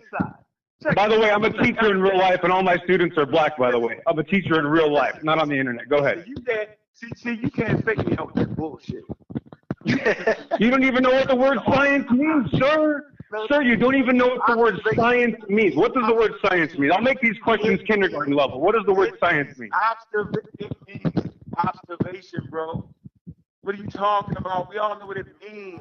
That's what I'm saying. You can't even answer the question. Hold on. I don't even like your demeanor. Based off the fact that I was. You shouldn't. You're of the world. Of course you wouldn't like my demeanor. I'm going to end this conversation. Right? Absolutely. Out of your mind. And you're not a scientist. So there's no adaptation. You don't even know what the word science means, bro. Let me explain something. Let me explain. Yeah, go ahead and Google it. Take your time. Let me explain something. No, Brother I don't even like the way you talk. This is ridiculous. You don't like the way I talk. This is what I do in real life. Do not call me Brother Unc. I'm not your brother. All right? No, that's me. This is Prince. Oh, okay. It's not okay for me to call you a brother, right? Because, of course, I came from aliens or something, or what? Tell me how that works. Yo, let me cook this fool real quick, yo, because I'm tired of hearing this shit. Best shot. Yo, take your best so check this out. Check this out. So far, you've been ignoring every one of my questions. Check this out. To the audience. Go ahead. check this out. What you have to understand about genetics, right, is that genetics constantly changes due to the environment it's surrounded by, and it is called a mutation, and it takes place in your chromosomes in 4 key give parts. Me one example. I'm about to give you an example. Let me finish. No, Let me finish. You're gonna lie to me. Watch. Let me finish. There's 4 key parts of a chromosome called a G, T, C, and A, which is almost like a genetic Morse code where your genes and your genomes are actually communicating amongst each other and constantly perfecting and adapting to the environment around you. This is what causes your body to even be able to sweat when your body gets hot. So these are adaptations that happen on a daily basis. Now, in an extreme environment, this would be a genetic mutation where the same adaptations would change your entire body to fit the environment that you're in. For example, let's say we went to a planet where they had a higher amount. We're going to go to another planet. You just left reality and went right to cartoon. No, hold on. No. Give me an example in reality. Listen, sir, you're very young. You need to relax and give me an example. No. You need to stop lying to me. Don't tell me about other planets and your magical fairy tales. Give me an example in reality. We're talking about Give me an example in reality.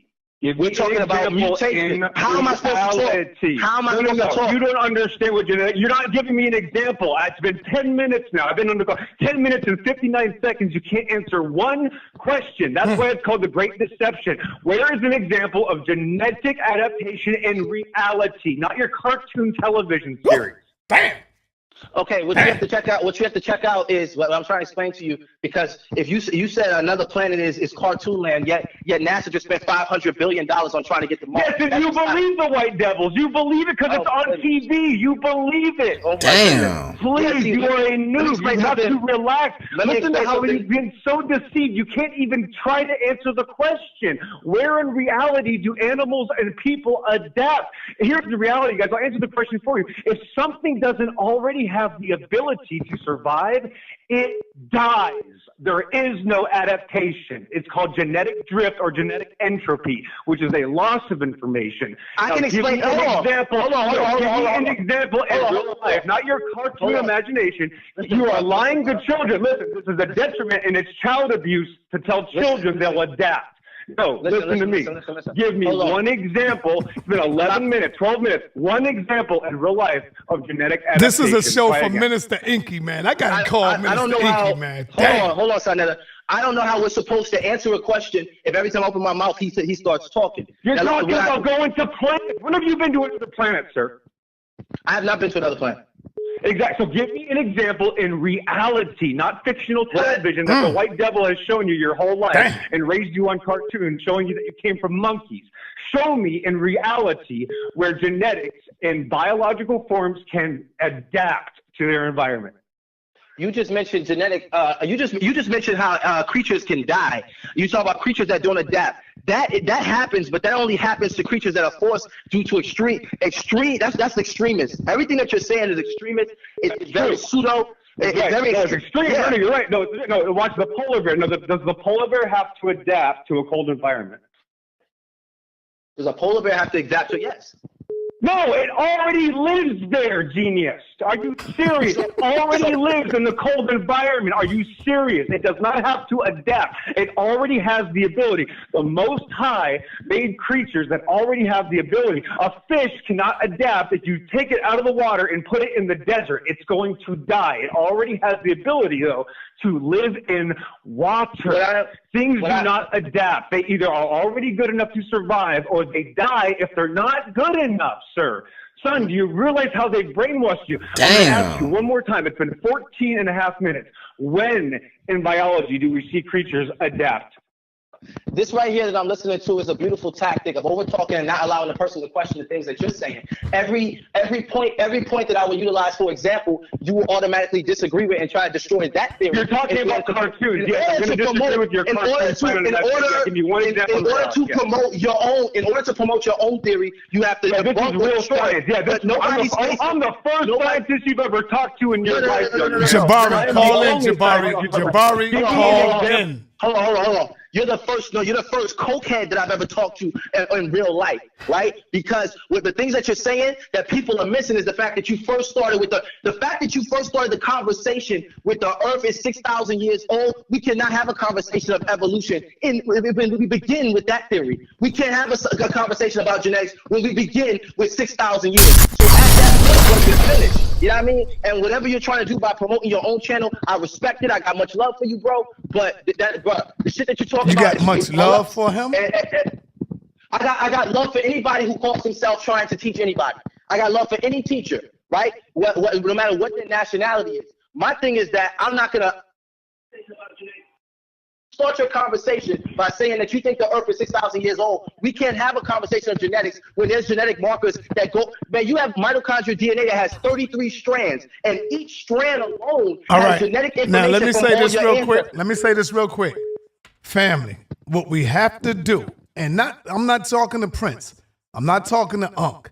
What we have to do is get out of our feelings, stop getting emotional. You have someone who calls himself a scientist. You have a European on the phone, and we got the show where we can mentally compete with these other people that come here and say that they scientists. We can't get mad. We can't get emotional. We can't call names. Let's deal with the goddamn knowledge. That's what I want to deal with. Right now, I want to bring on Brother Jabari. Brother Jabari, we have a scientist on the line that would like to ask a question. Go ahead, Brother Jabari. Now, I want to be clear that... Fix your mic, Prince. Prince, fix your mic. Fix your mic. I want for you to be clear that you have not asked me on here to ask a question, because while I disagree with what I've heard, much of what I've heard from our brother Prince, it is clear that he was attempting to answer, and the person on the line, the Tom who on the line, was not allowing him to answer. Right. So let me just do this really quickly. First of all, if you say the world is 6,000 years old, you cannot be a scientist. Teach because what you've done is you are actually in violation of geology. You're in violation of human DNA. You're in a violation of the artifacts that we see. You're even in violation of a simple king's list from the Old Kingdom. The only way that you could get a world being 6,000 years old is if you look at the lineage in your and count backwards. That is not how scientists arrive at an understanding of the nature of the world. Now, let's be really clear. I am a priest. I take no issue with you being comfortable with your spiritual doctrine. But you have to understand that that doctrine is not trying to tell you about science. It's trying to tell you about the nature of things. These are not. All right, Jabari, he ran off the phone. you made him run, Jabari. Yeah. Because what he's saying is absolute foolishness. Brother Jabari, you can get you were robbed of the opportunity to be able to speak. You got to fix your mic, Prince. You were robbed of the opportunity to be able to speak to the brother. His tactic is good, and it's good for promoting it to trying to promote it to black people.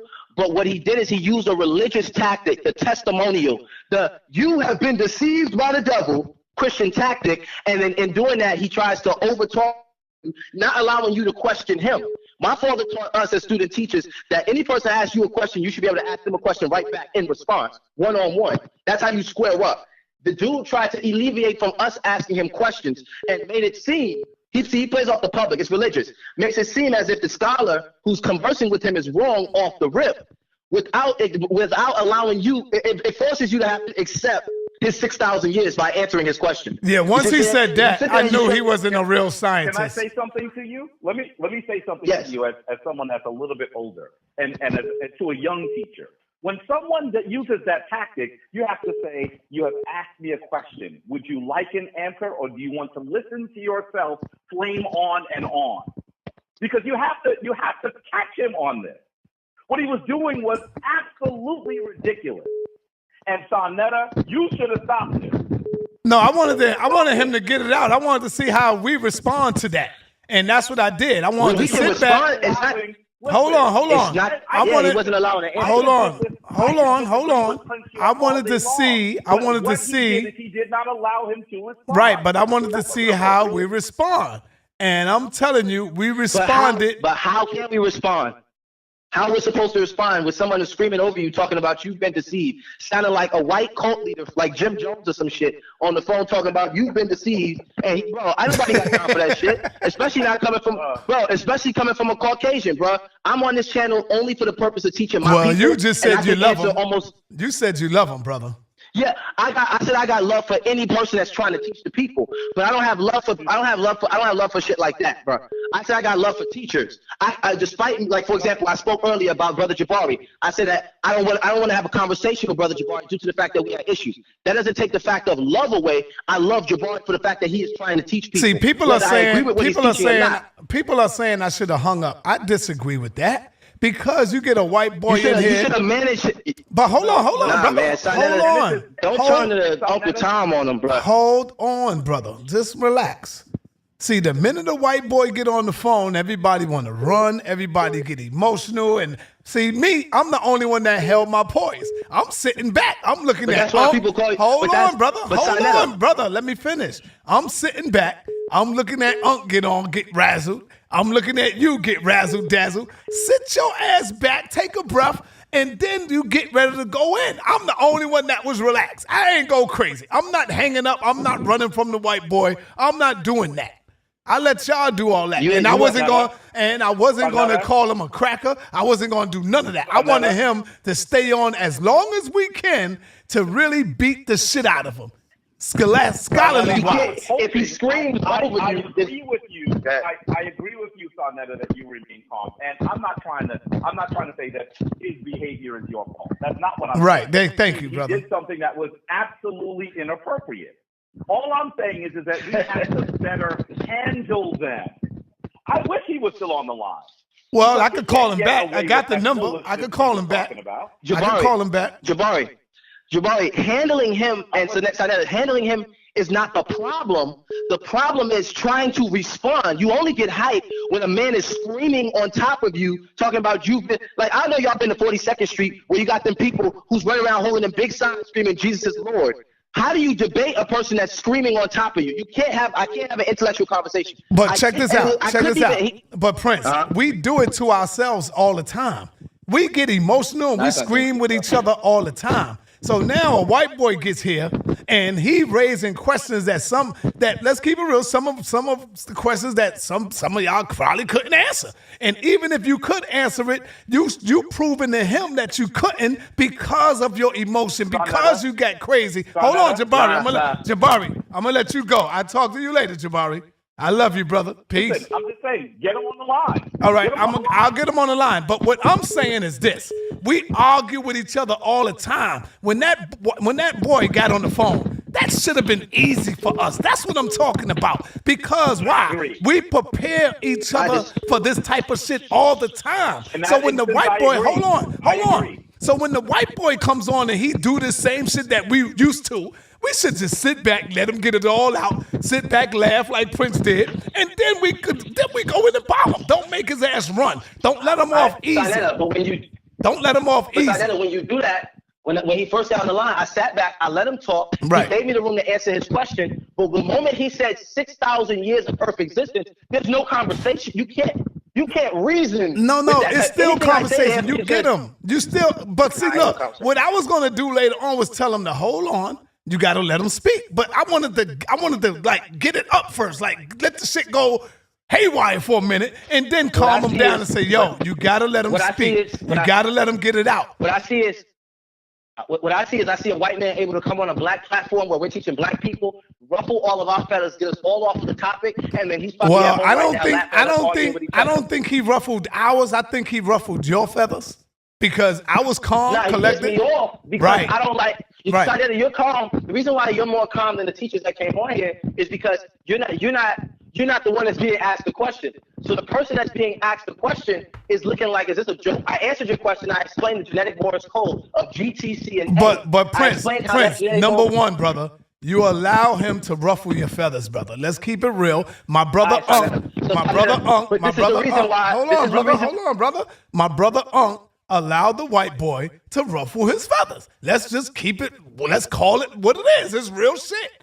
You know, y'all got upset, y'all got crazy, you got into your emotions and into your feelings because the white boy did it. What I'm saying is we supposed to be used to that shit. We go through that damn near every day with each other.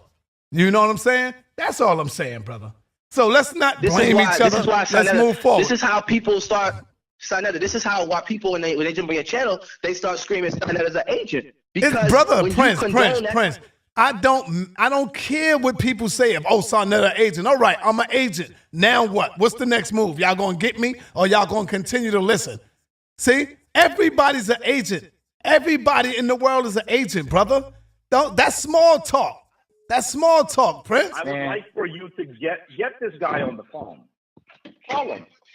All right, but right now, man, I mean, we getting too emotional. We attacking each other right now. Prince attacking me because of the white boy. That shit is crazy. I'm not, bro. I got love for you, son. I'm just looking at the fact that you're acknowledging, you're looking at ruffled feathers, and I'm also saying that when a person comes on the platform screaming questions at you, and you expect us as scholars to sit here and say, okay, we're going to get quiet and then answer his questions. And the moment we said 3 words, Brother Unk said 3 words, and the dude started talking. So you can't, I'm like this. I'm not going to talk to anybody I can't talk to. You're going to see me screaming at a dog. The dog is barking. I'm not going to be screaming with him. I'm not going to say nothing. And that's what I did. I said, I ain't going to say nothing because this dude is bugging. I do believe that it is that what Sanetta, while I believe that Sanetta could have handled it a little differently, the reality is that Sanetta is correct. We have to be better at handling those individuals That's all that I'm are going saying. to come into our community and throw us off our game. That's what I'm saying. That's what we have to do. Yeah, and I agree with that. I think that I was sitting here saying, wow, you guys have to just tell him to stop. If you ask me a question, you have to give me an opportunity to respond. I've allowed you to speak, and if you are not going to give me the same courtesy, then I ask for you to hang up. That's it. So now let me call him back. Let me call him back. Hopefully he'll pick up. If he don't, we know he's scared to death. Y'all bugging.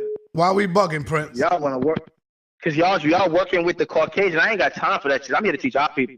The white man has so many. See, number one, everybody always say, "Why don't y'all debate crackers?" Now when your message for see, Prince, let me say something, Prince. Check it out. Check it out, Prince. Everybody always say, "Why don't y'all debate crackers?" I'm tired of debating each other. And now when we get a daredevil, we bugging. We working with the cracker. I mean, come on, man. It sounds like you scared of the cracker, Prince. It sounds like you the one that's running from the cracker. I'm running to the beast to show you that we are more capable than any of you dealing with this knowledge and dealing with this science. So when we get a daredevil that's courageous enough to step out and come into our lane, we don't run from the fight, we run to it.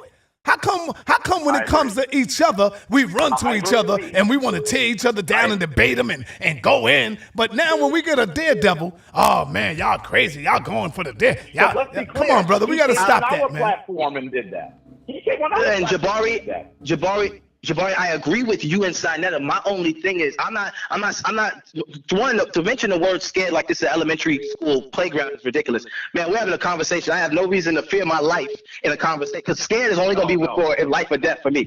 So I have no reason to fear. Yeah, I have no reason to fear any conversation, whether I'm wrong or right, because I acknowledge that there's things that I do not know. He asked me a question that I know the answer to, but it was the fact that he started his sentence with 6,000 years. I'm going to address that first. When I tried to address him first, I'm going to question you first when you come on here saying the earth is 6,000 years old. He didn't even say a million. A million, I could have played with it. He said 6,000 years old. When you do that, I have to ask you a question. When I tried to ask him the question, he wanted to do a rant. And then he wanted to talk over me. I'm not gonna. And then at that point, I scared is that I can't talk to you. I'm not gonna try to talk to you because I'm only on this platform for one reason. I don't know what the rest of y'all people are here for, but I'm only here to promote this information and get it out to our people. I'm not here to debate. I'm not here to argue, and I damn sure ain't here to be going back and forth with no crackhead scientists. I don't have time for that. I'm not here to meet Bill, not a science guy, and none of that bullshit. So if you come on here talking about 6,000 years, I'm exiting the conversation. My people, I got fans on this channel too. My fans will respect what I'm saying due to the fact that we're not here for ignorance, we're here for intelligence. Jabari, if you want to debate him, I pat you on the back, I'm your cheerleader. But at the end of the day, I'm not having a conversation with nobody who believes the earth is $6. Because I'm not trying to deal with them. I'm not even trying to deal with the people and the naysayers of that shit. Because that's just ridiculous. And to me, it's a waste of time. And I don't think no amount of views, money, or debate is worth wasting our people's time and pouring more misinformation into our community that's already divided. And that's my point of view on it, and I'm not changing it. All right. We respect that. We respect that, brother. It's not that I disagree with you. It's not that I disagree with you. I'm just saying when someone comes to our front door, we have to better defend our home. That's all I'm saying. That's all I'm saying. I'm with that. What he said was stupidness. It was foolish. And you were right to attack that first. I just think that that's what I'm doing. Better handled that. I agree. That's what I would have attacked first as well. So Jabari, you say DNA, I say 6,000 years old. To me, conversation is over. You know what I mean? Because it's nothing to talk about. You know what I mean? And so my thing at that point, my thing would if I was Well, let me say this. There are people in our community that don't understand the debate. So you remember, you're not talking to him. You're talking to our people who are watching. Thank you, Jabari. That's who you're talking to. Thank you. So there are people who are 6,000 years old. That's why he got so upset with me. He said it. So he is they are parroting the foolishness that he is. We have to address it. Thank you, brother. I'm saying. I agree that he was disrespectful, and I think it could have been handled differently. But we can't. My thing is that the fact that this is a black platform, okay, brother, you got your question. I'm gonna hang up on you. I'm gonna let Prince York or whoever the scholar is answer your question. Once you saw that happening, that was my thing. If you come on here, you screaming a bunch of shit, and you don't win screaming. As a black platform, I feel like for once, black people should favor black people and say, all right, Mr. White Man, we got your questions in. We're gonna hang up on you, and we're gonna let the black scholar answer your questions. We're not gonna sit here and be debating back and forth with you while you screaming that you've been deceived by the media. Like, why you talking about because the dude came on here talking about he's a scientist. Then he's asking ignorant questions. Like, what do you know what science means? Like, what are you talking about? Like, do you think I'm a freaking moron or something to even ask me such question? Do I know what science means? And it's belittling, and it's allowing Caucasians to come into the black nation and disrespect us publicly, and then we're expected to throw our spears. And I'm like, dude, you come on here disrespecting me. You're not worth my information. You're not worth the debate, and you're not worth me making you famous. Because this is a platform right here with 100,000 subscribers. This nigga came on here shouting out his channel. So that means he's trying to get some promotion.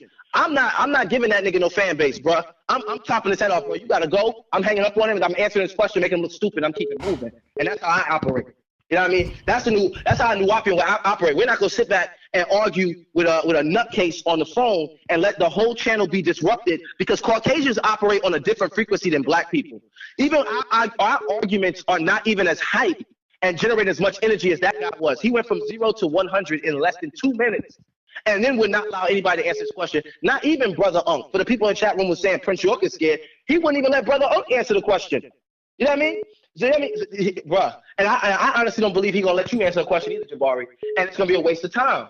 And it's going to be a distraction, and our people get away from the point, which is that we're discussing mythological theories, whether they could be fact or fiction. I'm not agreeing or disagreeing with any of the mythological theories. I'm just putting my own personal opinion on it.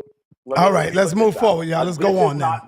This is Sonetta, if you want to call him, I can stay on, but clearly this is your opportunity to talk to Prince York. I'm not here to take away from that. Whether I agree with all of that he's saying, and Prince, I think you have to understand that I don't disagree with everything you're saying. I think you assume that I do. Man, the bottom line is y'all should have tore his ass up. Stop making excuses. Stop making excuses, man. But I'm not here to take away from your conversation. If you feel uncomfortable with returning a call to this this cracker, then I'm gone.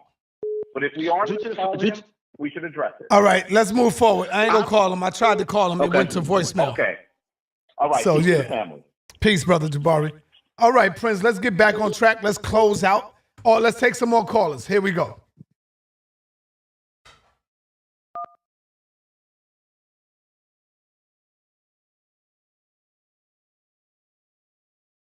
Let's get some more callers in here. I'm just saying, man, we just got to be better when we answering the damn question. I don't give a damn if he white, Chinese, or whatever. You can't allow yourself to let this white boy, this boy, get you emotional like that. So what? He ain't let you answer. Calm yourself. Patient yourself. Sarnetta, can you put him on mute? Sarnetta, can you tell him to let me speak? I got you. Yo, my man, listen. You gotta let him get it out. That's how we gonna do it. That's how I'm gonna do it. I always do it like that. But I'm letting him hang himself a little more. Don't you see? That why you think I'm letting him talk? So he can hang himself a little more. And once he hang his goddamn self, now I begin to shut down. Like, yo, you gotta let him get it out. You gotta let him speak. That's it. But what did we do? We went crazy. We got emotional. We got caught up into the feelings and all kind of crazy shit. Peace and Black Power family. What's your name? Where you calling from? So he can hang himself a little more. And once he hangs his goddamn self, now damn. My phone messing up on me? What? That's all I'm saying. Yo. Peace and Black Power. What's going on, Solamai? Peace. What's good, man? Everything good. What's happening? What do you think about what you just saw? Oh, just seeing this shit. Now, I fucks with you, Prince George, but I think Side did the right thing by letting that shit go. Hold on. Go ahead, because Prince York phone dropped. Now he's back. Go ahead. Say what you're saying. Yeah, I fucks with you, Prince George. And I like your presentation, by the way. But on that last end, when the white dude called in, Side never did the right thing by letting that shit go. And I'm going to explain why. One, because when he first cut you off, that white dude, that's because you wasn't answering the question that he asked you. That's when he cut in the first time. He said, you haven't answered the question yet. I forgot what he's talking about. I forgot what the question was, but you wasn't answering the question. You got into something else. And he cut in saying, well, that's not what I'm asking you. I'm asking you this question. And then you kind of was dancing around the question. And then you kind of started explaining the question the second time he cut in. But then you gotta fight back too. You can't rely on Side. Right. You gotta fight back. You know what I'm saying? You can't allow him to wait. Like what he said though, Side, mute this nigga. Like you can't allow him to overtalk you. See, like, you know, you gotta show that, you know, and you that's why that's what I be trying to tell Prince. You gotta get Right, even though hold on, Prince, hold on. Even though you don't like to get into debates is gonna come at you, bro. And you gotta be ready to shut that shit down. That's all we're saying. But go ahead, Prince. Answer the question. First and foremost, let me address this. It's not that Prince York doesn't like to get in debates. It's just the fact that I push a unity and peace and spiritual motive. Yeah, Everybody me too, brother. But you can't unite with the cracker. You ain't uniting with the white boy, Prince. I'm not trying to unite with the cracker. And it wasn't that I was dancing from his question. It was the fact that he said three key statements that makes his question irrelevant. He said that he was a Hebrew. He said that he believed that his ancestors were Africans. And then he said that that the earth was only 6,000 years old. So I can't answer your question about genetics, which in genetic information. Right. And once he said that, Prince, I knew you was going to tear his ass up when he opened up on that. And I can if we just had a conversation straight genetics. I could do, if y'all want me to do, I could do a whole video on genetics, just talking about the 2 points that he brought up. And you know what, another thing, because I don't want to be on it too long. When you was breaking that shit down, right? And then you went on to use the example like, yeah, let's say we on the other planet. You allowed that motherfucker to cut in. He cut in and said, well, don't give me no other planet shit. Give me an example here. And then you just got kind of, that knocked you off your shit. Nah, it's not that it knocked me off. So what I would have did personally at that point, I would say, okay, you're right. Then I would have used an example on this planet. That's all just you had to do. Well, I did that. See, that's the thing. A lot of times y'all can't hear clearly. I did that. He said, use an example on this planet. The example I was going to use gravity. And I was going to say, if you were on a planet where the gravity was much higher. No, you didn't say that, though, brother. Listen, hold on, brother. You're asking me a question, brother. No, I ain't asking you a question. I'm telling you what I heard. Like, what you did was you said that, well, they're talking about something on Mars. This is what you said. You was trying to justify why you use that as an example, as opposed to, okay, let me step away from that. Let me go to an example. That's not what I was doing. You did say that, brother. Nah, what I was doing is I said we can utilize. I said I would like to utilize. I would utilize the fact of another planet due to the fact that my example was utilizing gravity. But I also started when he said don't use another planet. I said okay, well let me use it, and he started screaming that I've been deceived like 100 times. So I notice a lot of people who don't have the level of knowledge that I have in my life of study. A lot of people who don't, they like to spectate, and they think that for me, I'm not here for Sinetta. I'm not on Sinetta TV to be able to entertain you. I'm here to Sinetta TV to educate you. So I'm not gonna make the perfect boxing match, Mayweather versus Manny Pacquiao. I'm not here to do that shit. I'm here to educate. That's all I'm here for. So I don't have time to be screaming and talking over other people. And all that stuff that you just said, you didn't have to do none of the Pacquiao, all that shit you just said. All you have to do is answer the question that the crackers asked you. I teach spiritual science, and that's what I deal with. I got it. Bro. Yeah. So I don't have time to be arguing. So it's all good. No, because you entertained the question. You entertained the question. You came in and wanted to have a query with him. So at that point, that it is what it is. You know what I mean? You can't now try to step away from it and try to take the higher road now. I didn't try to take the higher road. I tried to ask him a question. See, what you're saying is incorrect. I asked him a counter question. I said, well, before we get into genetics, due to the fact that genetics, that's an easy point. DNA can go back a million years. You're saying... Call from unknown caller. To accept, press 1. To send a voicemail, press 2. And that's where I went with it, which is the proper intellectual way. You say that dogs don't exist, but I have a pet dog. So before I can answer genetic questions about a dog's anatomy, now did you word what you just saying now? Did you word it that way? I clearly said I did. I said first and foremost, can you please tell me how the Earth is only 6,000 years old? Because I said from my studies, the Caucasian race is only 6,000 years old. So how can the Earth be 6,000 years old? His response was, you're dodging the question. You're dodging the question. It's because you've been deceived. You've been deceived. And now I'm trying to speak, and I'm not going to argue and scream and fight over a damn conversation. I'm going to get quiet. I'm going to allow you to speak. And then when you finished, and I said, well, I can answer your question, but first I would like to, and then he cut me off again. So I'm not here for that. I'm not here for your entertainment. I'm sorry. I'm only here to I kind of heard something different though, but I'm not going to stay on here going back and forth with you on it. But it's all good. The people that's watching when the video is posted, they can always click the rewind button, and then they will know, and then they'll see the facts for themselves, because I'm not going to be screaming on a platform to teach people. All right, brother. All right, we got another caller. Peace and Black Power. What's your name? Where you calling from? Peace. It's Malik. Oh, shit. Malik. What's up, Malik? Nothing. I'm going to be very respectful. I'm not going to curse. I'm not going to call names. I'm not going to none of that. I'm just going to ask some questions. That's it. Is Brother Jabari on the phone? No, Jabari not here. Let's go. Let's make it quick, brother. Let's shoot through it. Okay. So I agree with you, Prince. I agree with you that 6,000 years is absurd, that the earth has been here 6,000 years, right? You agree with that, do you not? I agree. I don't agree that the earth is I think the earth is 4.6 billion years old. Okay. But I'm just saying 6,000 years, you don't agree with that, correct?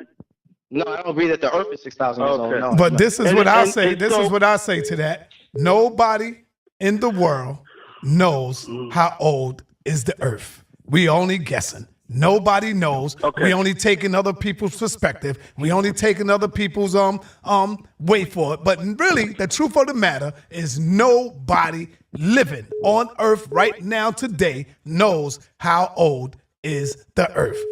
Point blank. Go ahead. Now, okay, so where I'm going with this is this, right? And so 6,000 years is absurd. Now, I want you to put yourself in the shoes of someone who has studied the teachings that you go by, right? And is it not absurd to say that that a rain dance was spoken of not about a year ago, right? And it was spoken of by many people in the wu-nuwaupu nation. Nuwaupu Assassin was one, quite a few others. and there was going to be a rain dance with the Navajo Nation, but the Nuwaupians needed $50,000 to be raised. And in order for this to happen, or when this would happen, that your father would be free from prison. Now, do you really think that that makes sense? Okay. Especially, let me say it, especially when I personally, and anybody can do this, you can contact the Navajo Nation, and the Navajo Nation does not do sun dances. That is not a part of their nation. Mm-hmm. Well, okay, can I respond? You want me to answer your question? Yes.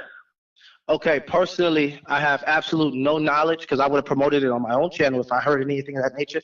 A lot of times, there's a lot of Nuwaupians and people tend to forget that. So sometimes people in organizations orchestrate and do their own things and make up stuff but as far as any form of rain dance, I have no knowledge from the official office of the Nuwaupian Nation of any rain dance or any raising of $50,000. And honestly, that's irrelevant to the topic of what we're talking about right now. So if you have a question on the flat earth, or maybe even a question on the previous debate that just happened, I'll answer your question on those things. That's right. But as far as anything about a rain dance, like I don't even know what you're talking about. A sun dance. Rain dance, sun dance. I don't know anything about that. It was promoted from where you go in Brooklyn. It was promoted all throughout the Nuwaupians. They promoted this. And I would stand to disagree. I would stand to disagree as Prince York, the son of Dr. York. I would stand to disagree that it was ever promoted out of Brooklyn due to the fact that I'm a part of the Brooklyn administration. I actually helped work with their marketing. So if there was a sun dance, I would know about it. So, and not to mention, the other point is the only Native American tribe that my father has directly involved himself with in proclaiming is the Yamasee. I've not heard anything from my father about a Navajo, and that's completely irrelevant to today's topic. So if you have a question on today's topic, I'll answer it. Here's the thing. The reson why I'm saying this. Hold on, brother Malik. Do you have a question on the topic? Let's not deviate from the topic today. Here's the thing. Hear me out. No. Do you have a question on the topic, brother? That's what the topic is today. It's not about other shit. We don't want to get into all of that. Let's be respectful and deal with the topic. I don't get to talk to him. You don't let me come on brother, the platform. You can talk to him right now. You can talk to him right now if you want to deal with the topic, brother. You got the floor. The topic I want to deal with is this, and I'm going to be very straightforward and blunt. The topic I want to deal with is this: is that last March 19th of 2017, several Nuwaupians were supposed to debate myself, Chuck Morgan, and a few other brothers. So now can we go to the next caller? All right, brother Malik. All right, brother Malik. I see that you. I'm sorry, I got to cut you off. I see that you have no question for him dealing with the topic, brother. You dropped the ball, Malik. I love you. I know you're mad, but you called in. I don't normally let you call in when Prince is on. Now that I let you in, you dropped the ball. I thought you had something serious to say. I thought you had a powerful statement you're going to drop, but you have dropped the ball, my brother. Next caller, let's get it in. While we got the brother Prince York on the phone. It's quite simple and it's easy. Prince York, flat earth, fact or fiction. What do you believe? Let's get it in. That's the topic. Here we go. Next caller. Call from unknown. Press 1. To send a voicemail, press. Peace and Black Power family. What's your name? Where you calling from? Hey, Sarnetta, peace. This is Kessler and Remanifest. Think of the esoteric. I was just online. In Prince, you still there? Hey, Prince. Yeah. Hey, Prince, you still there? Yes, I'm here. All right, let's go. Hey, remember this, young brother. Make this short and sweet.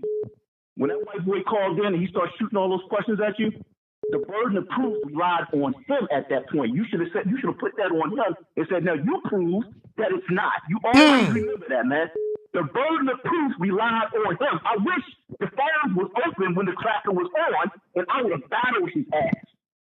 You always remember that, my young brother, and I'm going to leave you with that. And y'all be easy, man. One love. Peace, brother. Thank you.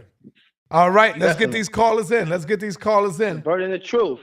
Right. I thought I gave him the burden of truth. When I asked him, I questioned him first. Before he started coming at me, I said, look, bro, hold on. Before you even get started, tell me about the 6,000 years. Here we go. We got another caller. Call from To accept, press 1. To send a voicemail, press 2. All right. Peace and Black Power. What's your name and where you calling from? Hey, peace and love. It's Brother Garfield. How y'all doing? All right. Now, Garfield, you my brother. I love you. Don't make me hang up on you, man. I'm staying on topic. Okay, there you go. Let's go, Garfield. All right. Hey, peace and love to Prince York. How you doing, my big brother? Our little brother. How you doing? Prince, you still there? Am I? Oh, shit. Damn, Prince hung, his phone dropped. His line dropped. He'll call back in. But let's get some.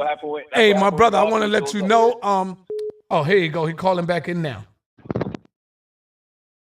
Okay, we got Prince York back in the building. Go ahead, brother Garfield. Say what's up to your brother. Hey, peace, Prince York. Peace. What's up, man?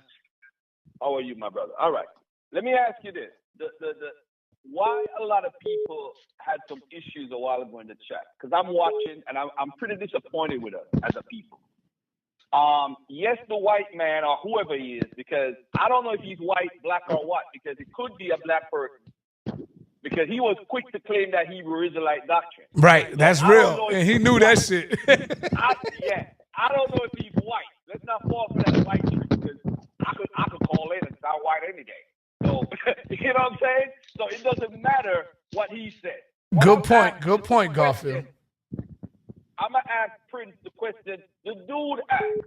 He basically asked, and what happened is the guy was kind of confused. He asked about, can you give an example of adaptation? Then he said, can you give an example of genetic adaptation? So I want to ask Prince straight up, mano a mano. This is Garfield asking Prince York. Can you give us an example of genetic adaptation? I don't want to talk about nothing else. I'll listen and then I'll respond to you. Go ahead, my brother. Beautiful. Yeah, example of genetic adaptation could be something as simple as, but the thing about it is when you talk about genetic adaptation, there'll always be a naysay or disagree because all of it's theory. So I want to note before I answer your question. I'm sorry. What are some examples of human genetic adaptation? Let me be specific. I got you.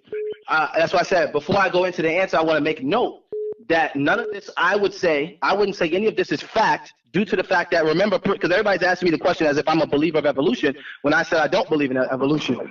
But I'll answer your question. An example of human adaptation.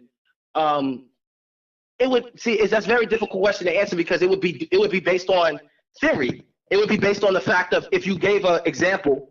Let's say at one point in time, for example, they say that originally that the ancient Ptolemites stood around in the 4 feet height.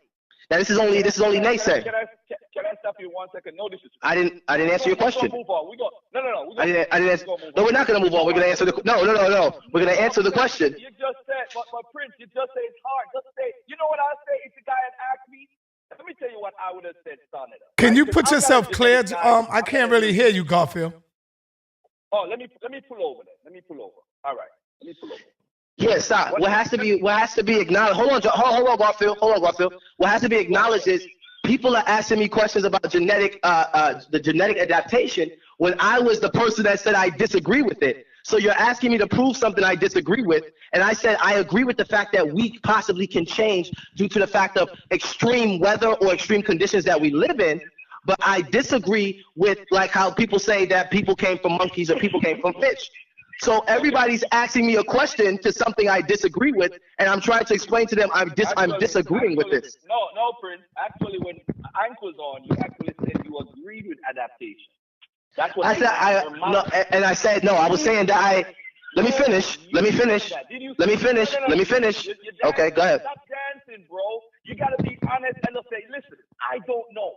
Because the guy might have asked me a question. I don't know. The only thing that comes to mind with genetic adaptation is like sickle cell. Sickle cell was like a defense for malaria. So that's an example I would have said to him. But I'm no great scientist. That's what came to my mind first. What you're missing?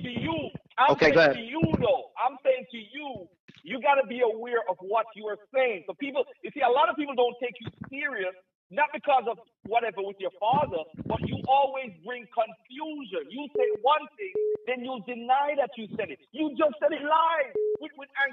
The first thing that I said live is I said I do not agree. The first thing I said live on evolution is I said I do not agree with evolution. I feel I agree with some types of adaptation that can happen. Sinetta asked for an example, and I use an example of a dinosaur becoming a kangaroo. I said I can agree with that due to the genetic structure of a dinosaur and the genetic structure of a kangaroo.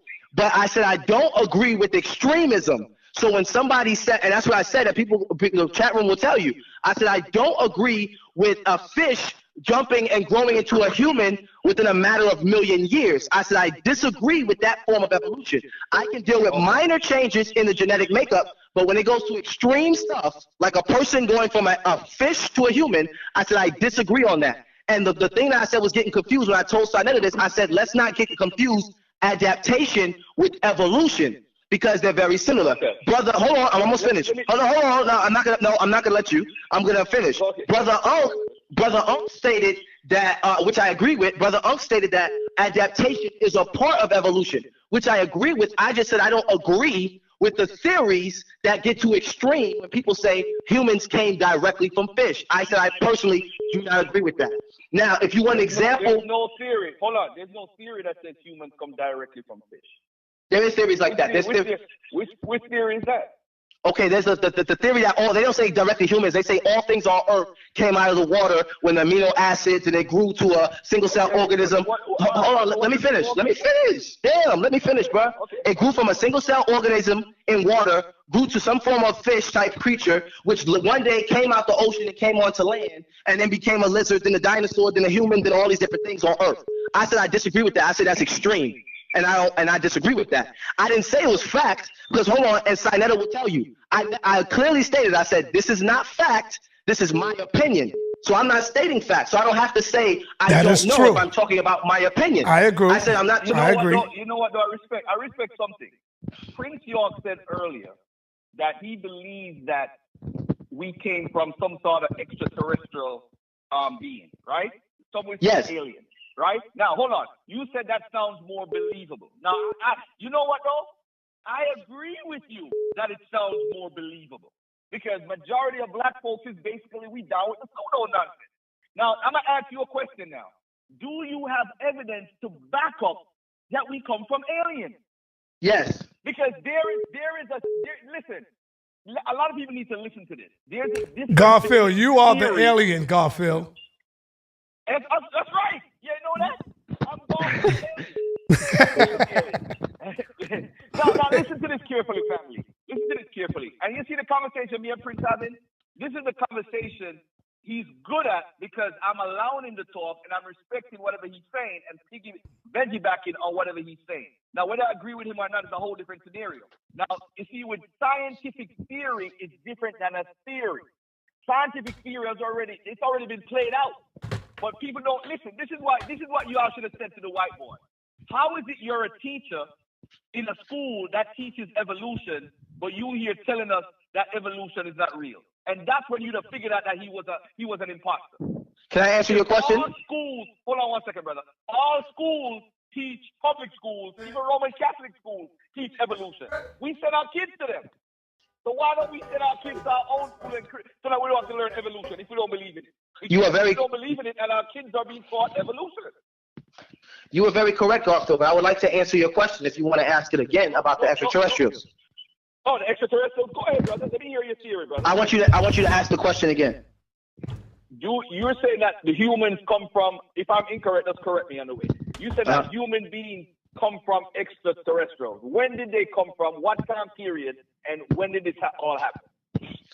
As far as to an exact time period, that would be a reach. The original question you asked me, what proof do I have? And I stated earlier that the proof that I have to say what convinced me is more realistic, because everything we're talking about is theory. Remember, we're talking about mythological things now.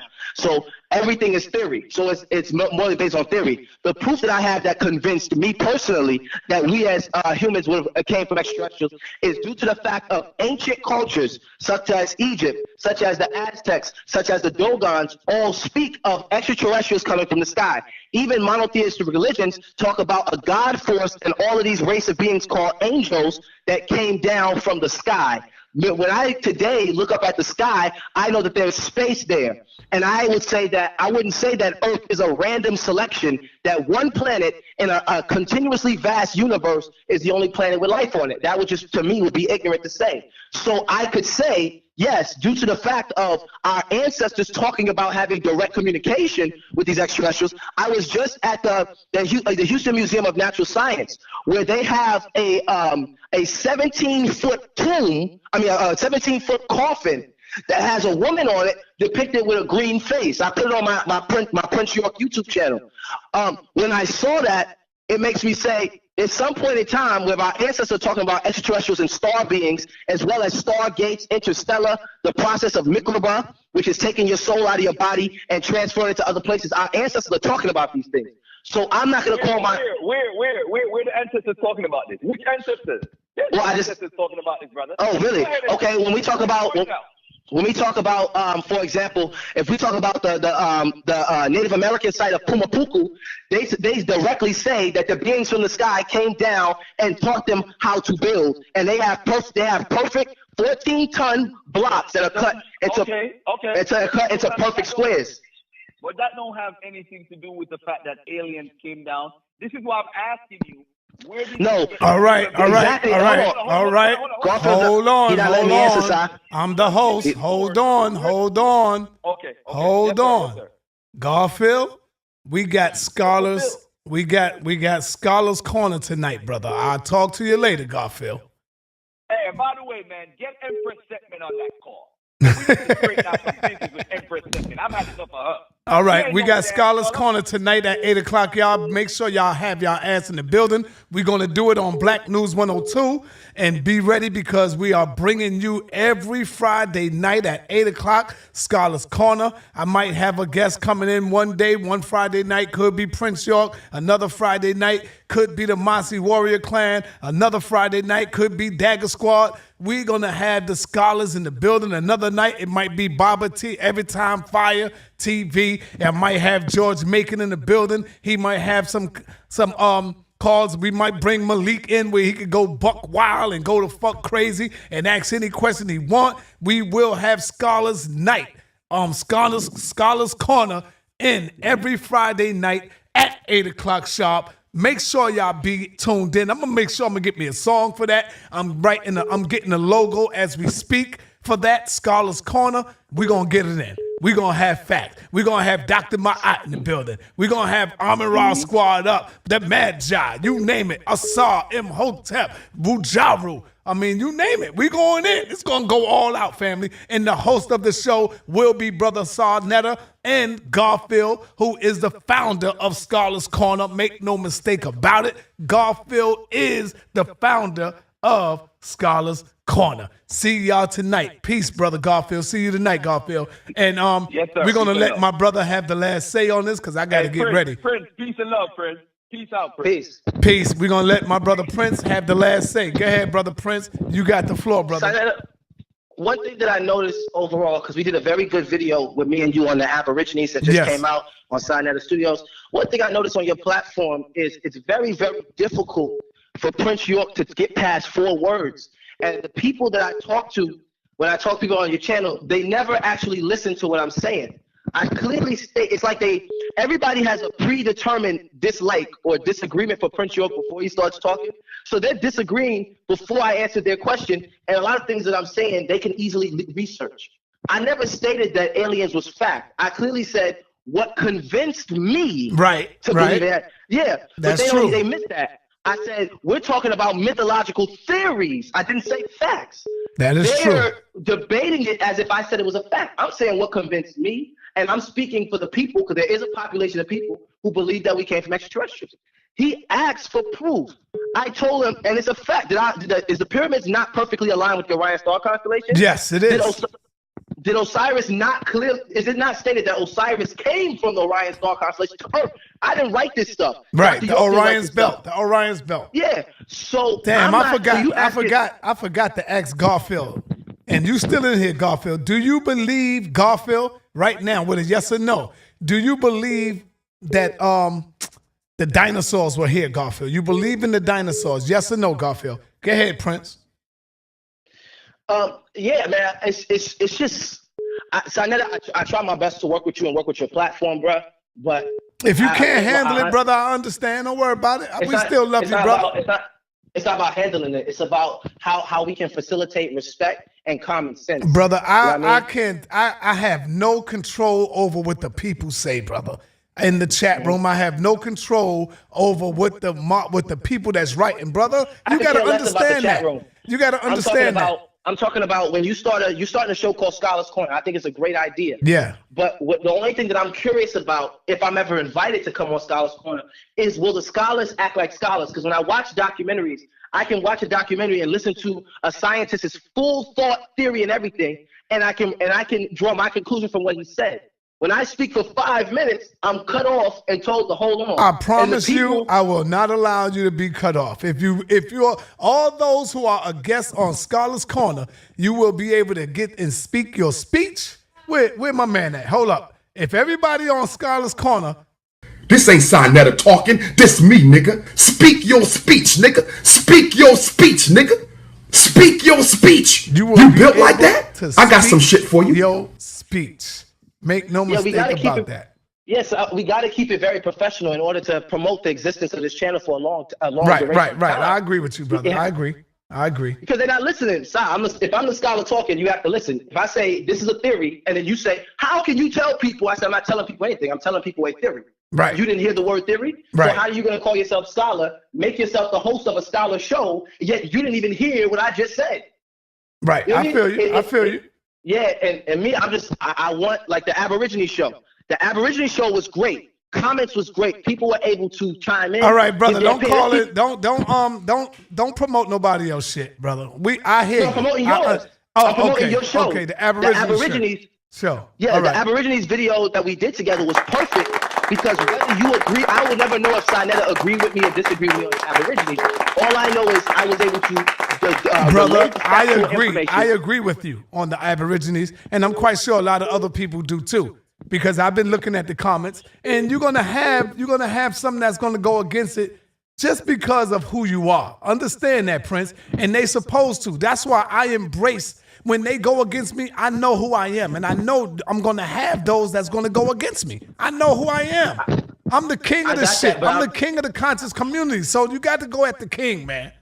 You know what I'm saying? But this ain't. I got you, Stop. But this is Black News 102. This is not WBC World Boxing Champions. Right. So but you can't. You can't control the comments. Nobody. Yeah. No. You I'm can't. not worried about the comments. Prince, one thing that you got to learn, I'm talking about the people. I'm talking about your scholars. Hold on, I'm talking about your roster. Your roster of scholars is not scholars, bro. Prince, and that's what I'm saying. Prince, do some push-ups after the show, brother. And I'm talking about mentally. You want to disrespect me? No. See, look how you take. Look how you take that. See how you take that just now? Oh, you want to disrespect me. That's not disrespect. If you will let me finish, I said psychologically, mentally. Do some push-ups mentally. I'm giving you words of advice. These are words that my brother was coming at me with. I didn't say, oh, you're going to disrespect me. Listen. Can I ask you a question? Hold on, real quick. George Macon calls me up. Brother Solamai calls me up, and they give me critical advice. I don't say, oh, you disrespect. No, brother, I take heed to what them brothers tell me. Even though they may be younger than me, them brothers give me critical advice on the phone, and I take that shit. Prince, especially George, he called my ass up in a minute. So what you got to do is you got to stop that. You got to stop doing this, and you got to do this, and you got to. And I don't say, oh, bro, you dissing. I take that shit, and I be like, yo, you right, bro. I agree with you. That's all I'm saying to you, Prince. Sometimes you got to say, you know what, Saw? Take that shit with a grain of salt. Take it. Yeah, you right, Saw. Let me do some mental motherfucking push-ups. And when these Negroes come at me like that, be ready to combat them. Because you're going to get that. Everybody's not going to love you. Everybody's not going to like you, Prince. You see? And sometimes when we get emotional with them, you got to be able to go back emotional at them. Ain't nothing wrong with that. I'm not dissing you. I would never diss you, brother.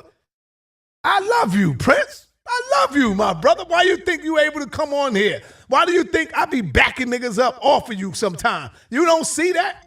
I keep niggas off of your ass, Prince. People want to call in and get at you, and I tell them straight up, yo, listen, we ain't doing that. That's not what this is about. You see what I'm saying? So come on, brother. I would never diss my little brother. I got love for my brother, man. Come on, brother. Oh, shit, we lost connection again?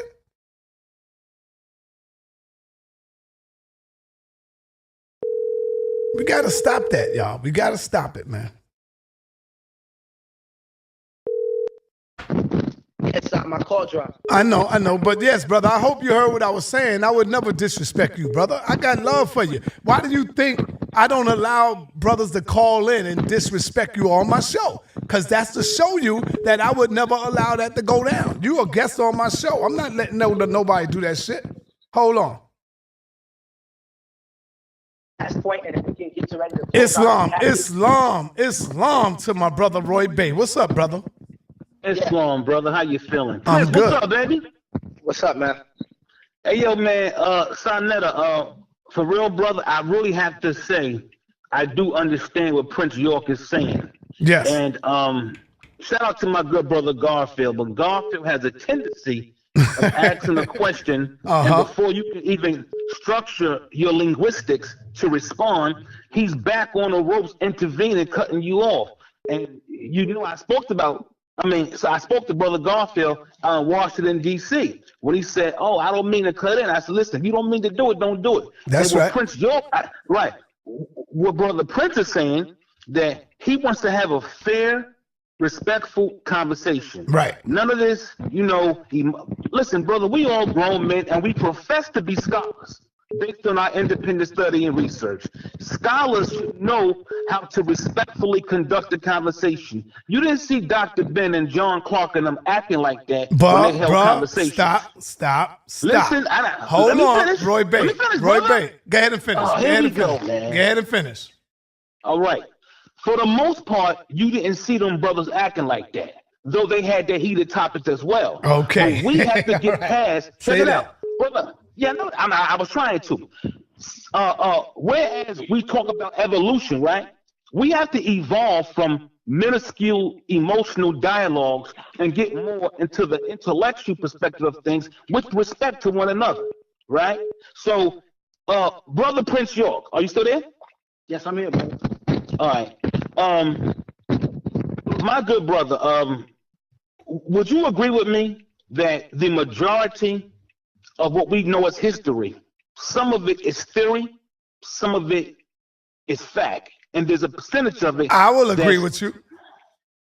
Oh, great, cool. So with that being said, so I didn't hear your whole conversation on a flat earth theory.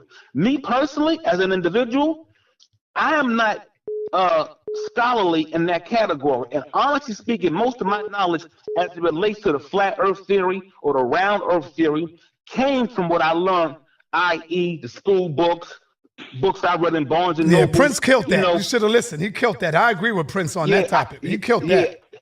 So Prince, do you believe it's flat earth or round earth? I acknowledge that it's a spherical earth. Around. Okay. I just don't. Now, if we got to the exact specifics of it, is it a perfect sphere? No, the Earth is a rock, so it's not a perfect sphere. But the reason why it appears to be a perfect sphere to the pictures is due to the Earth's atmosphere is a perfect sphere to the in relation to the gravity.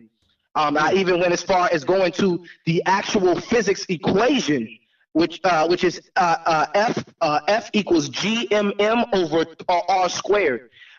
Even so, that's a physics equation of a sphere. So I gave the full facts on that. But I agree with what you're saying. The scholars, they're not acting like scholars, they're acting like children because they don't like Prince York because his father destroyed their ideology. I mean, bro, if you have an ideology, it's simply an idea, bro. Honestly, you can't really tell anybody on this channel who's wrong and who's right because everybody's arguing over theories. I agree. Everybody's talking about theories. So in my opinion, we should allow people to speak and let them express their ideas. So the people who agree, there's people who agree with me, agree with you, agree with Garfield. Right. They should be able to draw their conclusions on what we are having civilized conversations about. Not, I'm about to, like, people get on, I feel like people call in, like, I'm going to get this nigga today. And I'm honestly, for some reason on this platform, they like to make it like Prince York is the young brother. But for me, I feel like I'm the most mature person because I don't do that to anybody.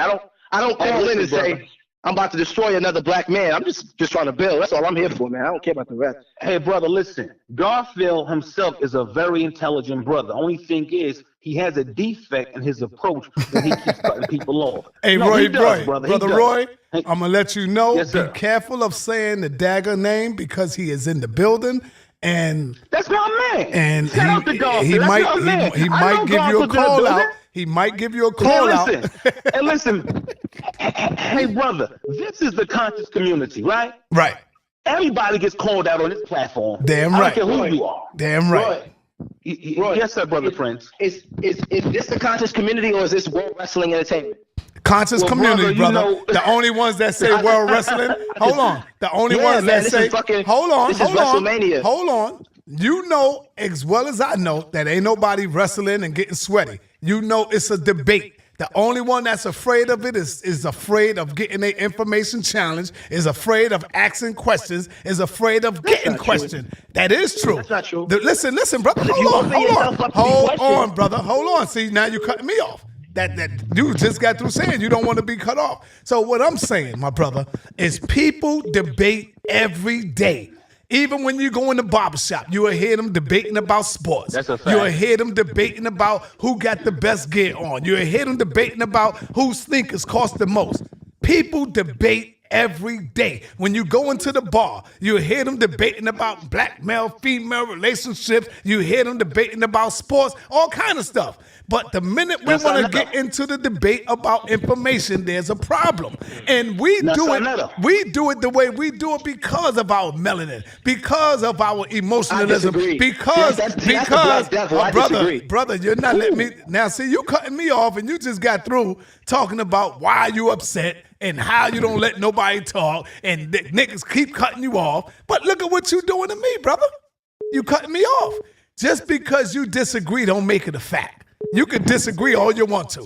You see what I'm saying? But I'm telling you that when you look at damn near everybody's YouTube channel that cry about debates, they are on there having debates. Everybody that accused Sarnetta about debating, look at their channel. And you'll see that they ain't doing nothing but debating other people, brother. That's a fact. Yes, go ahead. Hey, Sarnetta. Go ahead. Now, my good brother, when the European called in, right? I don't think he was European. I do agree with Garfield. No, that's cool. Well, let's say he was. And let's say in the future another European does come in. Why don't you? So I know you want them to call in so we can have someone to deal with. Brother, I get that. But at the same time, we have to treat these Europeans that call in sometimes the way Fox News do us. Right. We get a quick question, and these Europeans who have called in, the few that have, they've been able to dominate the airways on the House of Consciousness. And on Fox News, CNN, MSNBC, the European press, they give us 20 seconds. And that's it. So deal with them in the same capacity. That's all I'm saying. But Prince York, right. That's all I was saying, Roy. That's all I was saying. Yeah, go ahead. Oh, yes, my brother. Hey, brother, I feel you. And not for nothing, though, I don't know why everybody try to beat up on Prince York. I mean, it's been going on for a minute. I agree. This I dude agree with touched the you. airwaves. Yep, I agree with you. And me personally, it sounds like a lot of play hating to me. Yep. If you ask me. That's what it is. Prince York. But that's exactly what it is, Roy. Right. True that. Prince York does not agree with everything that pertains to Noble Drew Ali. I heard the brother talking the other day, and guess what? So I respected his disagreement because he was able to scholastically, with respect, express himself. So you know what I said? I said, damn, the brother was very eloquent. He expressed himself respectfully. And guess what? I gave high honors to everything he disagreed with because of the manner in which he presented his statement. That's what scholarship is all about, right? Mm-hmm.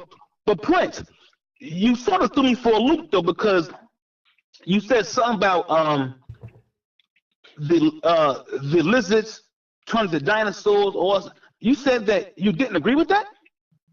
I said I agree that it's too extreme. Because, brother, based on time periods. Right, but you know, I mean, And Sinetta doing big things over there. Over the years. But I believe Pops taught that, brother. Pops taught different races of people's creations. So in describing different races of people, he made reference to intelligent life forms that lived within water coming into that existence. He made reference to reptilian-like beings coming into existence. But as far as as black people's existence, my father appears that we come from another star constellation and came and terraformed Earth. And he says that over time we begin to lose our own information as we started to mix in with Caucasians. That's what he teaches.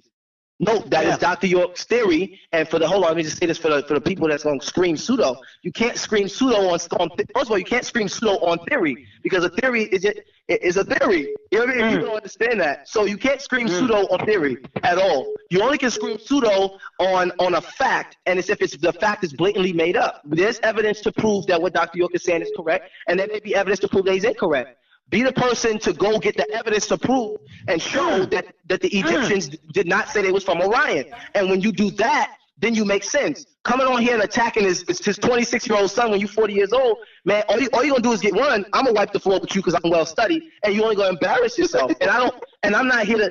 That's my thing. I'm not here to fight. I'm here to teach. That's it. I'm not here to talk to you, Roy. I have respect for you, Roy, but honestly, I'm not here to talk to you unless we organize that. I'm just here to talk to the people, tell them what I know. How much do you love your people? How much do you love your people in the youth, Brother Prince?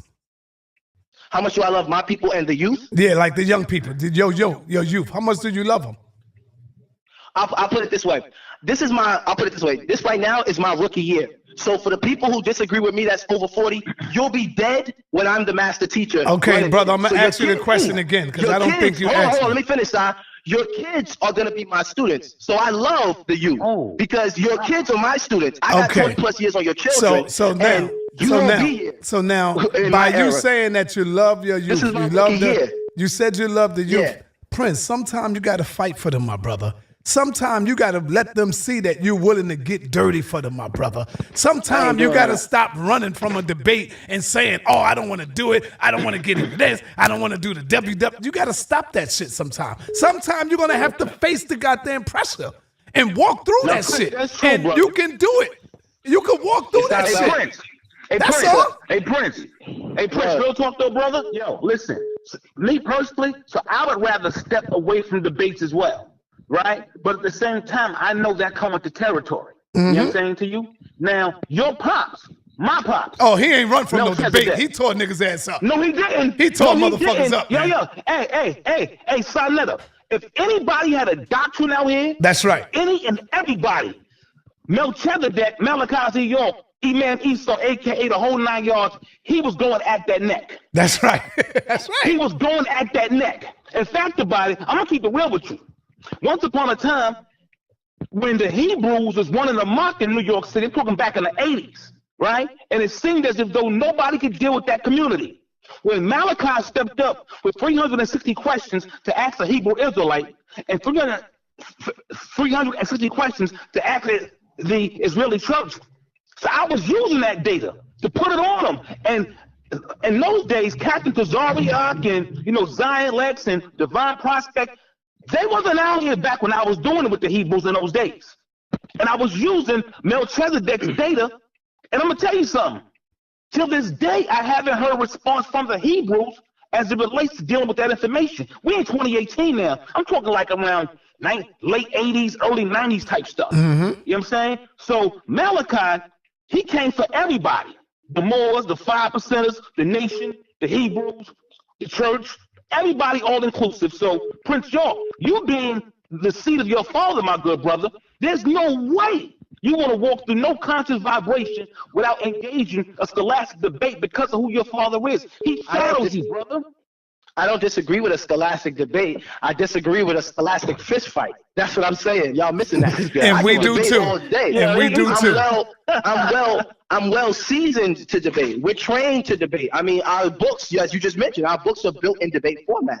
So I don't mind debating. That's not what I'm saying. I'm not about to sit here and punch Roy Bay in the face with information, disrespect Roy Bay, dig into his personal life, find out how old was he when he first got arrested, and smack him with this shit when that has nothing to do with the science of Noble Jew Ali and Roy Bay is a Moor. What I would do is I say off rip, if me and Roy Bay got a debate, I would say off rip, let me say this, I acknowledge Noble Jew Ali as a prophet.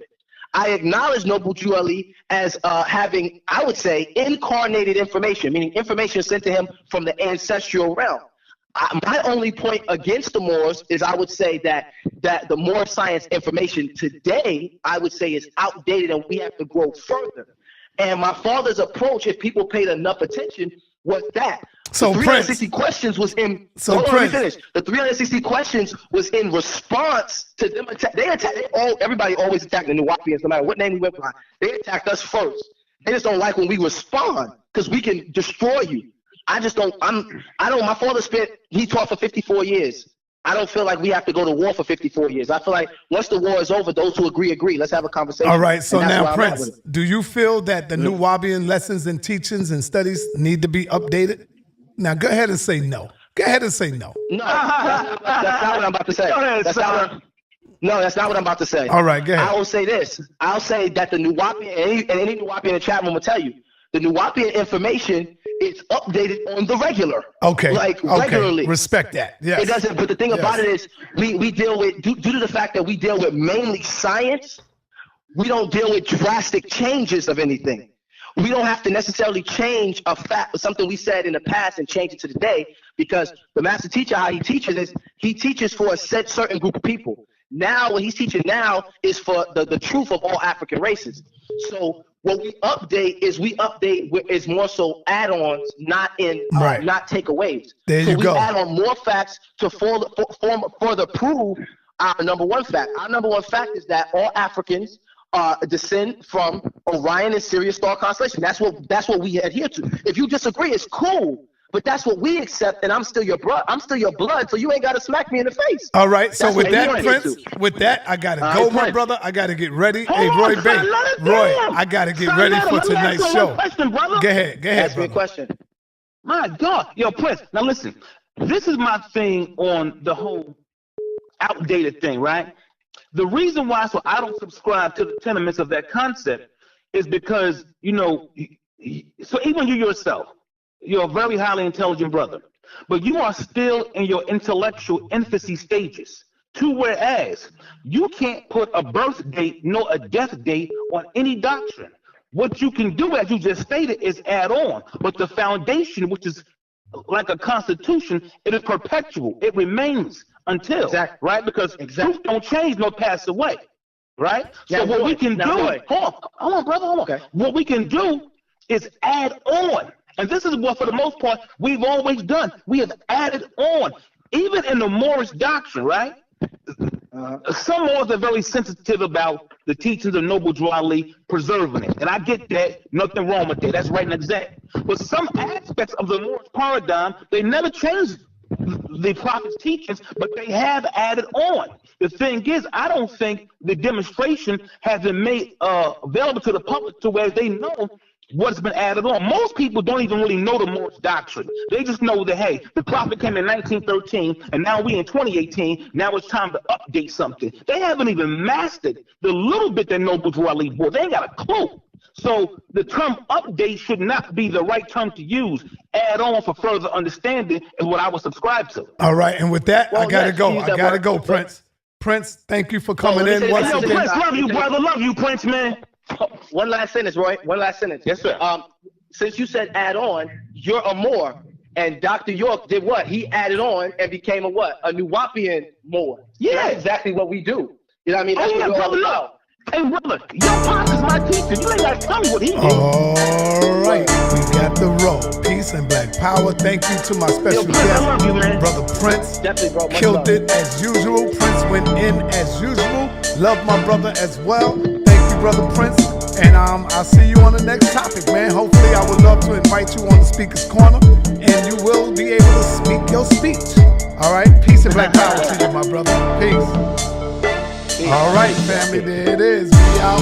And on your way out, family, hit the thumbs up button. It don't cost you nothing. Thumb up the video, man. You know your brother Sarnetta always entertain y'all. I'ma bring you this goddamn information. And Sarnetta doing big things over there. He not that old Sarnetta. Sarnetta try to step it up on some classy big boy stuff. It is what it is, man.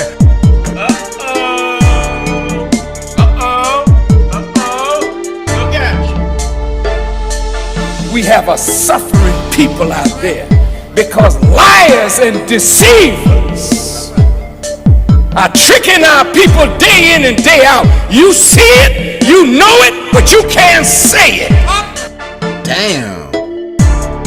The Sarnetta franchise, the HOK, House of Conscious, Sarnetta TV, Sarnetta Studios, Black News 102 and stuff has created. Their platform has created this vibe.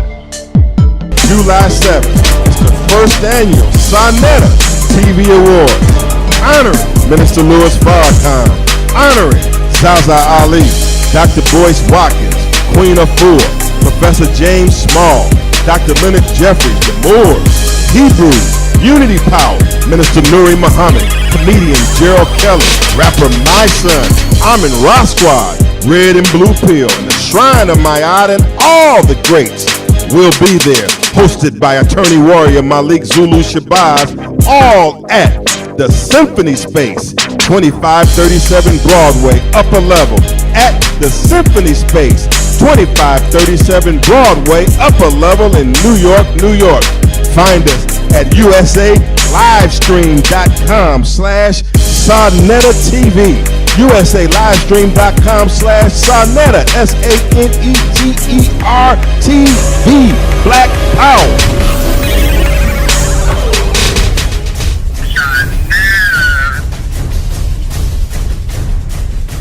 Appreciate you, brother, for the positive videos you've been doing out there. I want everybody to support the Sarnetta Awards, July the 7th on Broadway in Manhattan. Make sure y'all there, 4 o'clock. The Sarnetta Awards, July 7th is going down. Support the brother. One love.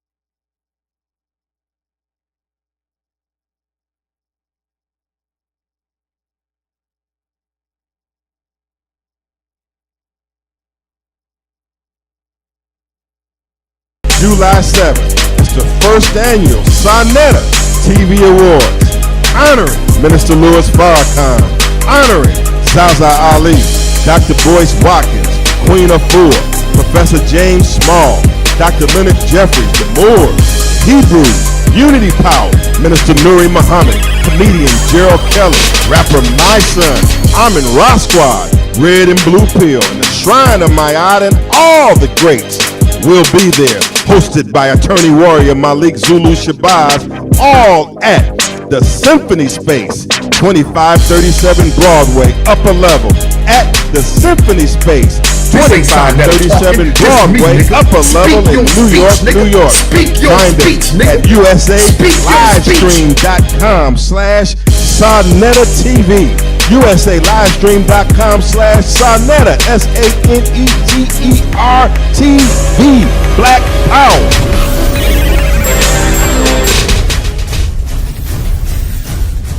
And Sarnetta doing big things over there. He not that old. Appreciate you, brother, for the positive videos you've been doing out there. I want everybody to support the Sarnetta Awards, July the 7th on Broadway in Manhattan. Make sure y'all there, 4 o'clock. The Sarnetta Awards, July 7th is going down.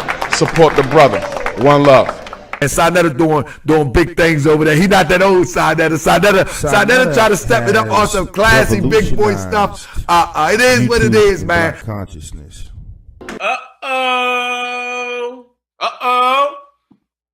Sarnetta has revolutionized YouTube and Black consciousness.